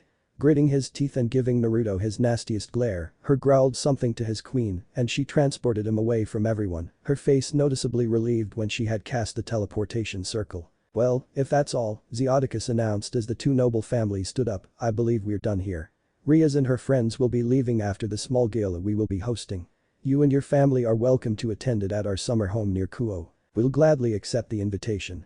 Until then, Lord Gremory, Lady Gremory, Lord Phoenix bid before he and his family left. Just before they fully left, Ravel gave Naruto one last smile, before giving Rias a subtle smirk that made the red-heated woman bristle as her ire for the girl peaked. My, that went much better than I expected, Venelana spoke up pleasantly. Turning to her daughter and her peerage, she gave them a smile and added, thank you all very much for standing beside my daughter in this. She's developed quite the peerage with you supporting her. She's our friend, Issei spoke up plainly, stating it as if it should have been obvious. Of course, we'd support her. This merely made the woman smile a bit wider before she turned to her husband. Dear, I have an idea about the gala's entertainment. While Lord Gremory looked interested, Rias caught the subtle glance her mother threw Naruto's way and smiled beautifully. Turning to him, she kept that smile and he blushed before scratching his cheek in confusion. Why did he get the feeling that, despite denying a place as a devil, he'd be associating with them much more in the future? Humming to herself in her music store, Noir busied herself by cleaning up the display pieces of instruments and equipment that her place of business had to offer. She did so with a smile, enjoying the beautiful day the cozy city had to offer. The door chime alerted her to someone entering and she stood up from cleaning a set of drums to address them. Welcome to. She stopped dead when she saw who it was that had entered. Cascading hair with a stunning light blue shade, amber eyes that held incredible kindness and wisdom, and a dark blue-violet dress that accentuated her natural beauty. However, what really got Noir's attention was the energy she gave off and the subtle shine her pendant gave off. Lady Azura, she whispered before quickly bowing to her, making the brunette woman wave her off. None of that, Noir. I don't need the extra attention in the city, considering whose territory it is, Azura spoke, her voice soft and beautiful. I was hoping to talk to you. About Naruto, I take it. Noir guessed, earning a nod. He's doing well, though, you should know that he's started hanging out with the Gremory heiress and her peerage. Last I saw him, he was telling me that they were leaving the city on a club outing. That was almost 2 weeks ago. Azura sighed at that, looking worried. I was afraid this may happen when Kushina left our people to live with Minato-san. I don't blame her for wanting to be with the man she loved, but I knew it was a high possibility that she or her family would be contacted by devils. She closed her eyes and gently grasped her pendant, silently mourning the loss of one of her people. How has Naruto been? He's fine, for the most part. Meaning? Azura pressed with a faint frown. My lady, he's mute, Noir answered in a sad whisper. Amber eyes widened in horror. For a siren, their voice was a vital part of their power and life. For one to lose that voice was comparable to an angel being cast down from heaven. He's managing from what I've been able to see. I've been able to get close to him and he views me as a friend. He told me that he lost it the night he was born. I see, Azura noted somberly. Is there anything our people can do? There is a way, but he'd need to take the rite of Sonata for us to have a chance. Rite of Sonata? Noir repeated. It's a sacred ritual of our people, usually reserved for those who wish to become disciples of our goddesses. However, when they were defeated by the angels and sealed away, no one found the heart to attempt the ritual anymore. They saw it as a wasted effort with the intoners gone from the world. Noir frowned at that. It's not right what they did. No, it isn't, but events like this are sadly common. Different faiths cannot accept others as equals, and they seek to remove them and prove the providence that is their faith. The scoff of anger escaped the teal-eyed woman before she turned back to her leader. You think Naruto will succeed? That's up to him, unfortunately, Azura answered, turning to leave. When you see him again, guide him to me, Noir. It's time for our lost child to return home. Watching the siren leader leave, Noir promised, I will, Lady Azura. Naruto sat on the prepared stage of the parlor of the Gremory family summer home, looking through his notebook of musical selections. Seeing as Venelana requested he take charge of the musical entertainment for the evening, the young siren hoped to make an impression on the devils and guests that would be attending the gala. Personally, he thought that this display was unnecessary, but he wouldn't deny that it was a great opportunity to show his musical talents to others. With luck, he could get them to spread the word about his nearly finished CD. He was so close. Just a few more tweaks and a final song was needed for it to be complete. Here again. He heard Rhea speak up, making him raise his head to meet her amused gaze. "You've spent more time in here than with the rest of the club." He rubbed the back of his head sheepishly while holding up his notebook with his free hand. "I suppose that's a fair excuse," she relented, moving closer to him. Sitting herself beside the blonde, she continued, "So, mind if I see what music you'll be orchestrating tonight?" To her displeasure, he shook his head and pocketed his notebook, giving her a knowing grin all the while. But the pout, she huffed and turned away. "Fine then. I can wait." She chanced to look back at him, only to see him giving her an amused look. This made her cheeks flush, prompting her to get off the stage and walk off in embarrassment. On the way out, she called back, "I had Graphia place your evening wear on your bed. Be sure to let her know if anything is uncomfortable with it." He couldn't let her see that he heard her, for she had already left the parlor to do Rhea's things, whatever those things were. "Probably be a good idea to try on those clothes now before it's too late to make any changes," 4 spoke up. "I'm curious about that devil girl's taste," 5 added. "Let's hope she made you look good, nah." Naruto blushed at the tone 5 was using as he got to his feet and made his way to the room Rhea's had generously let him stay in, while the vassals of the Gremory family used the past week to prepare for the gala. Reaching his room, Naruto took note of the tuxedo that was neatly spread across the bedsheets. To his enjoyment, there was no tie thrown in, and the undershirt was his favorite shade of orange. He closed the door to the room and started changing into the formal clothes, thankful that they were a looser fit that wouldn't restrict his movements. He'd worn tuxes before, and they all limited his range of motion with his arms and legs. Finished dressing, he stood in front of the full-body mirror and took a good look at his reflection. The tux was a solid black with a very thin orange trim along the edges of the collar, matching the dark orange shirt that he wore underneath. What really impressed Naruto was how the left, just over his heart, had a distinct swirl symbol in the same orange shade. You sure clean up nicely," 5 complimented, her voice sultry with a barest hint of desire. And of course, that undertone flew over poor Naruto's head. However, he did give a bashful blush at the compliment. A knock at his door broke him from his observation. "Uzumaki-san, may I enter?" A woman's voice called, one he faintly recognized. He moved to the door and opened it, revealing Graphia on the other side. She gave him a once-over before offering a faint smile. "I was under the impression that orange wasn't the best color for formal wear, but it looks oddly fitting on you, Uzumaki-san." He smiled bashfully, stepping aside to let her enter. Once inside, she beckoned him closer before checking the tux for herself. She had him turn, move his arms, and stretch upwards to inspect how it looked. "There are slight areas where it looks like some additions could be made. But overall, it looks well on you. Is it comfortable?" He nodded with an appreciative smile, resting the back of his head in his arms to prove his point. She nodded once. "Very good. Now, please get out of the tux so I could make those quick fixes for you. In the meantime, how is your end coming along for the entertainment?" The blonde gave her a thumbs up in response, making her roll her eyes in amusement. It reminded her of when her husband would act childishly in hopes of making her laugh. Secretly, Graphia found enjoyment when Surziches would go out of his way just for a smile or a laugh. It showed how much he cared for her, and she loved him all the more for it. "You had plenty of time to practice with the other musicians, yes?" A nod was his reply. "Excellent.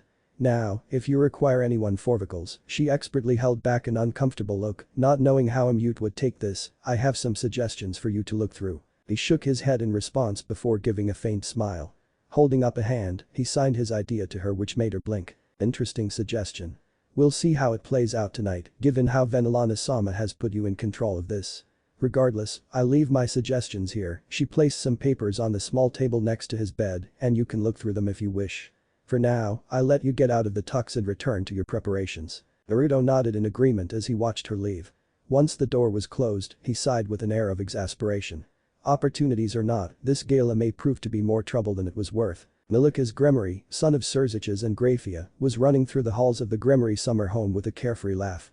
He had broken away from his father before bumping into his aunt, who greeted him with a warm hug before offering to play a quick game of hide and seek with him. Naturally, the young devil was all for a game with his only aunt. So, he was racing through the halls in hopes of finding a place to hide.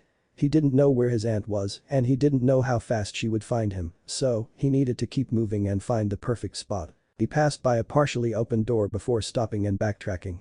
Looking inside, he saw the whiskered blonde that his mother seemed to have a good opinion of. Curious, he stepped into the room and saw that the blonde was polishing a small handheld instrument. Uzumaki looked up from cleaning the ocarina in his hands and offered a smile to the young devil in front of him, followed by a small wave. "Hello. I'm Milika's Gremory, and Ria's is my auntie. Mama said your name was Naruto Uzumaki, right?" The siren nodded at the devil child's question. "What's that?" Milika's continued, pointing to the instrument. Naruto held up a finger, silently asking the boy to give him a second. Pulling out his small notebook, he quickly wrote an answer before showing it to Milika's. "Ocarina." He read, earning a nod at the correct pronunciation. "What does it do?" Instead of writing his answer, Naruto gently shook the ocarina before holding it up to his lips and playing a couple of notes. Milika's eyes went wide at the beautiful sound coming from the small instrument, smiling in delight. "Wow. So, it makes music?" Naruto nodded. "Can I try?" Milika's then asked nervously before being surprised when the ocarina was offered to him by the blonde siren. The child looked over the instrument in his hands for a few moments before he blew into it testingly, smiling when sound came out. He then saw the other holes in the instrument and gave Naruto a confused look. Uzumaki gestured for him to blow again, this time directing the boy's fingers to the other openings so that he could hear the different keys of sound the ocarina produced. The two continued to play the small instrument for a few more minutes, with Naruto directing the young devil into different keys and notes. "There you are, Milika's," Rias called out, making the duo stop and look to her standing by the door. "I thought you wanted to play hide and seek, not music," she teased. The poor boy blushed in embarrassment before he felt a larger hand ruffle his hair affectionately. He turned and saw Naruto grinning at him, which made him smile back before handing the ocarina back to the mute musician. "Thanks for letting me try that, Naruto-san. It was really fun," the boy exclaimed, earning a nod from the blonde. He then turned to Rias and continued, "I better go find daddy before he gets worried again." "I'll take you to him," Rias offered, getting a nod from Milika's. "Wait outside for a second, okay?" Once he followed through with her request, she turned to the Uzumaki with a soft smile. "Thanks for keeping him entertained, Naruto-kun." He waved her off with a grin before he started to polish the ocarina again. He was caught off guard when he felt her kiss his cheek, the feathery touch making him blush as red as her hair. She giggled at his blush, feeling a slight kinship with Akeno with how fun it was to tease the siren before her. She never would have thought that someone like Naruto would be the one to capture her affection so easily, but she wasn't complaining. He was a wonderful man who looked at the world differently than others. Amazing how the loss of just one of the major senses changed worldly perceptions. Still, that didn't stop her from feeling disappointed that he refused becoming a devil. It brought up anxieties of how a potential relationship would work with their vastly differing lifespans. Deciding not to dwell on such worrying thoughts, she offered Naruto one last smile before she left the room and took her nephew back to her brother. After that, she had a gala to prepare for and a siren to knock out with her dress. It was early in the evening when guests began arriving. Of course, one of the first to arrive was the Phoenix family, save for Riser. Rias assumed he was still angry at his defeat and didn't come out of damaged pride or something similar. She wasn't complaining. What she was wary about was how Ravel seemed to take extra steps in her attire for the gala. Her hair was in her usual drilling pigtails, and she wore a silver tiara that paired nice with her moon rose-colored dress. The dress itself had two straps and fell to her ankles, with the left side having a slit that reached her mid-thigh. Over her shoulders, she wore a silver shawl that was crocheted with an avian design, more than likely a phoenix. All in all, Rias had to admit that the phoenix girl looked lovely, which didn't sit well with her. Ravel had shown interest in a certain musician, and she didn't feel up to letting anyone butt in on their budding relationship. Still, she kept a polite facade as she greeted the Phoenix family with her parents and her peerage. The Citri family came next, and she wasn't surprised that Serafal had come alongside Sona well dressed in her magical girl attire, staff and all. More and more guests arrived, much to her silent annoyance. She enjoyed the occasional party, but Rias couldn't help thinking that this was too much. Sure, she was beyond ecstatic that she was no longer betrothed to Riser, but she didn't need a huge celebration for it. In all honesty, she would have rather enjoyed having a smaller one with her friends. Her peerage. Her family. There was finally a break from greeting guests, and Rias seized the moment to walk off in search of Naruto. She hadn't seen him since she left with Milika's, and she hoped to stun him with her dress. It was a single strap dress that was as red as her hair, but it had golden orange highlights in the stitching, a last-minute addition she requested. She felt that it would capture Naruto's attention since he obviously had a fondness for the color. Like with Ravel's dress, there was a slit on the left side for easier movement and for appeal. To finish off her look, she wore a silver chain that had an orange gem as its centerpiece. With any luck, she'd have his full attention for most of the evening, save for his responsibilities for entertainment. Speaking of which, he's more than likely by the stage she mused as she headed for the parlor. Her assumption proved correct, for she saw him silently directing some of the other musicians to their positions while handing them musical sheets. She smiled with a faint blush at his outfit, mentally thanking Graphia for her choices concerning his tux. Stepping up to him, she gently tapped his shoulder to get his attention. The way his face lit up red when he turned and saw her made her night, and she felt a swell of pride inside at how she left him visibly awestruck. "Are you ready to perform, Naruto-kun?" she asked, snapping him out of his daze. When he bashfully smiled and nodded, she returned it before taking a step closer to smooth out the collar of his tux. "Don't be so nervous," she spoke softly so only he would hear. "I love your music, and so will they. Just play from here." Her hand rested on his insignia, just over his heart, like you always have. His heart thrummed beneath her palm, but he still was able to give her a grateful smile for the encouragement. Remembering something his father did for his mother, Naruto gently grasped her hand and raised it up so he could place a kiss on her knuckles. The way her cheeks lit up reminded him of the success his father had with the same gesture, and he fought a chuckle when he watched Ria's leave with an embarrassed blush. "Thanks, Dad," he mused, relieved that his spur-of-the-moment action worked out. Turning to the musicians, he caught them giving him teasing smiles which made him rub the back of his head bashfully. It grew when a couple of the female performers gave him appreciative glances, but he got them back into focus when he clapped his hands once and took his place at the large piano near the front of the stage. An MC chosen by Graphia then walked on the stage and approached the mic. "Good evening, everyone," she began, getting the guests to focus on her. "Tonight, we celebrate the victory of Ria's Gremory and her peerage in her first official rating game. By the request of Lady Gremory, tonight's entertainment is brought to you by the surprise trump card of the young heiress, Naruto Uzumaki." She turned and waved her arm to the blonde siren, who stood up nervously and gave an anxious bow to the guests, all of whom applauded politely for the young man. "Our young maestro has personally composed some music for the night, and it is both his and the other musicians' hope that you enjoy the performance," the MC finished before walking off stage, issuing another polite round of applause before the room went silent and awaited the music to begin. "And Catch a Break" by Masashi Hamazu. The music started with some drums before Naruto came in with the piano, sliding his fingers down the keys from high to low. The guitars came in alongside him, and the music started picking up.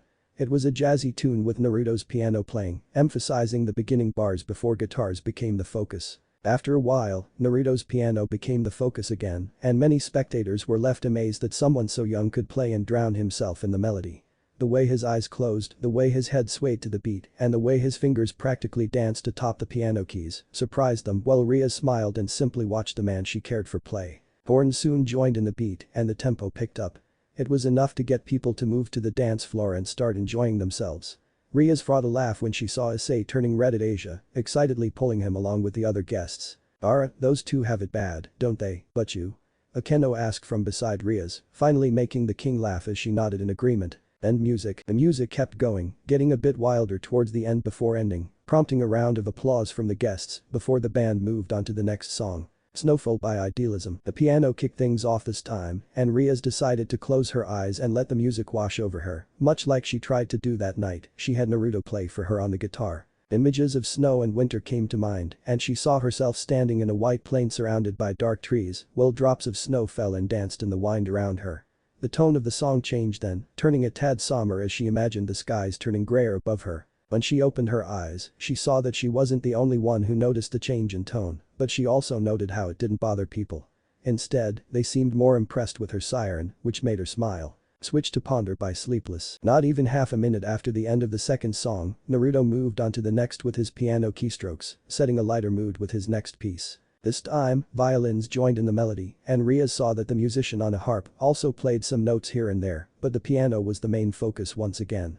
This song felt more free than the last, and she found herself thinking on what may come in the future, pondering on where she could go next with her life, with her friends, and with a certain blonde. End music. To Ria's surprise, Naruto stepped away from the piano and accepted a guitar that was plugged into a small amplifier.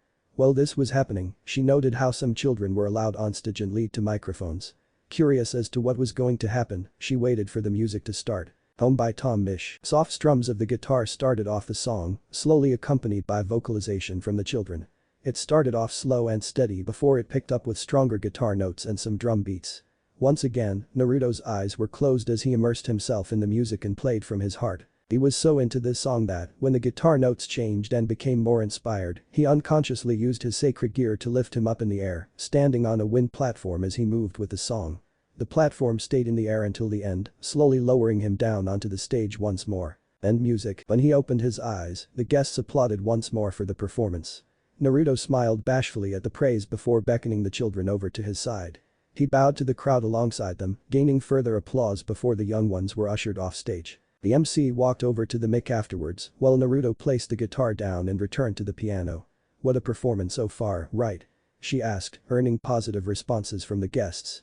"Now, we'll have our maestro play you all one last song before we let him enjoy the gala for himself. If you'd please, Mr. Uzumaki." Nodding, Naruto steepled his fingers together before stretching his arms to pop his elbows and knuckles. Bringing them back in, he grinned and stretched his whisker markings before getting right to his last song. Life Goes On, feat. Anthony Jackson and Simon Phillips, by Hiromi. This song had a faster tempo than the others before it, and it also proved itself to be the longest.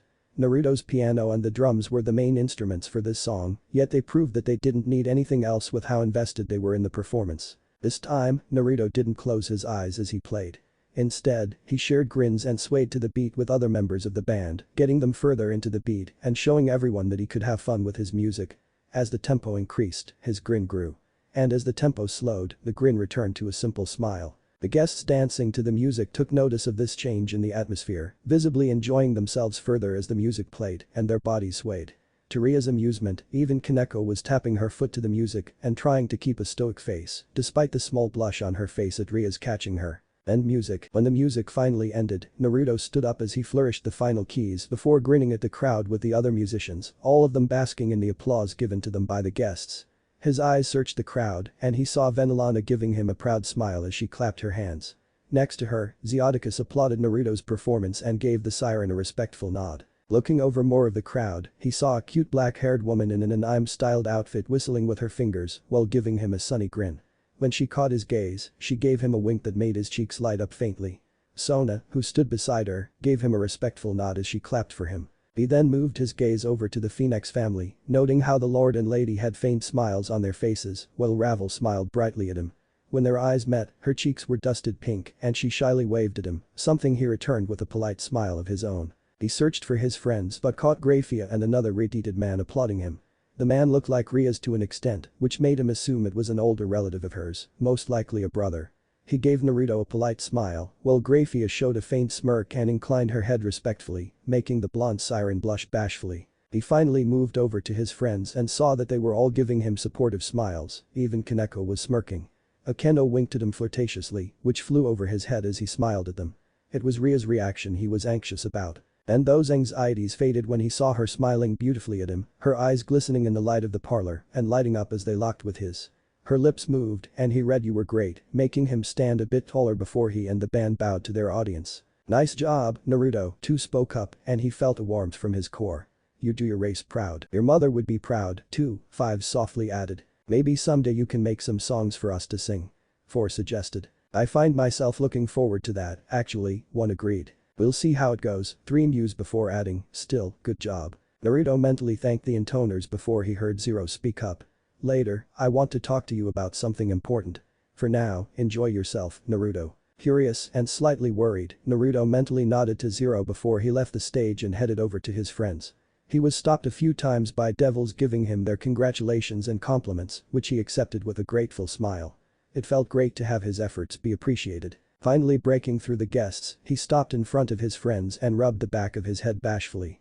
Issei spoke up first. "Nice job, man. I'm not really into music much, but you did great." "Yes, it was a lot of fun to dance to your music," Asia added shyly, still feeling happy that she danced with Issei. "Your efforts have really shown tonight, Naruto-san." "It was a wonderful performance," Kiba complimented, earning a nod from Naruto. "Enjoyable," Kaneko said shortly, giving Naruto a thumbs up with a faint twitch of her lips. Naruto smiled back at her before turning red as Akeno slid into his side and held him to her. "Ara Whisker-kun played such lovely music. I only wished I could have danced with you." Ria's brow twitched at the sight before she calmly walked over and pulled Naruto away from her queen. "Hands to yourself, Akeno." "Oh, is but you worried Whisker-kun may be whisked away from her?" Another brow twitch. "Not in the least," she blandly answered before clearing her throat and smiling at the Uzumaki. "I'm sure lots of people have already said this, but good job, Naruto. I could see how much you were enjoying yourself up there and I'm glad you could share this with everyone here." He rubbed his head sheepishly at the praise before a soft clearing of the throat made him turn to see Ravel standing behind him. Superb performance, Uzumaki-sama. I can see that you are a man of culture based on your musical talent.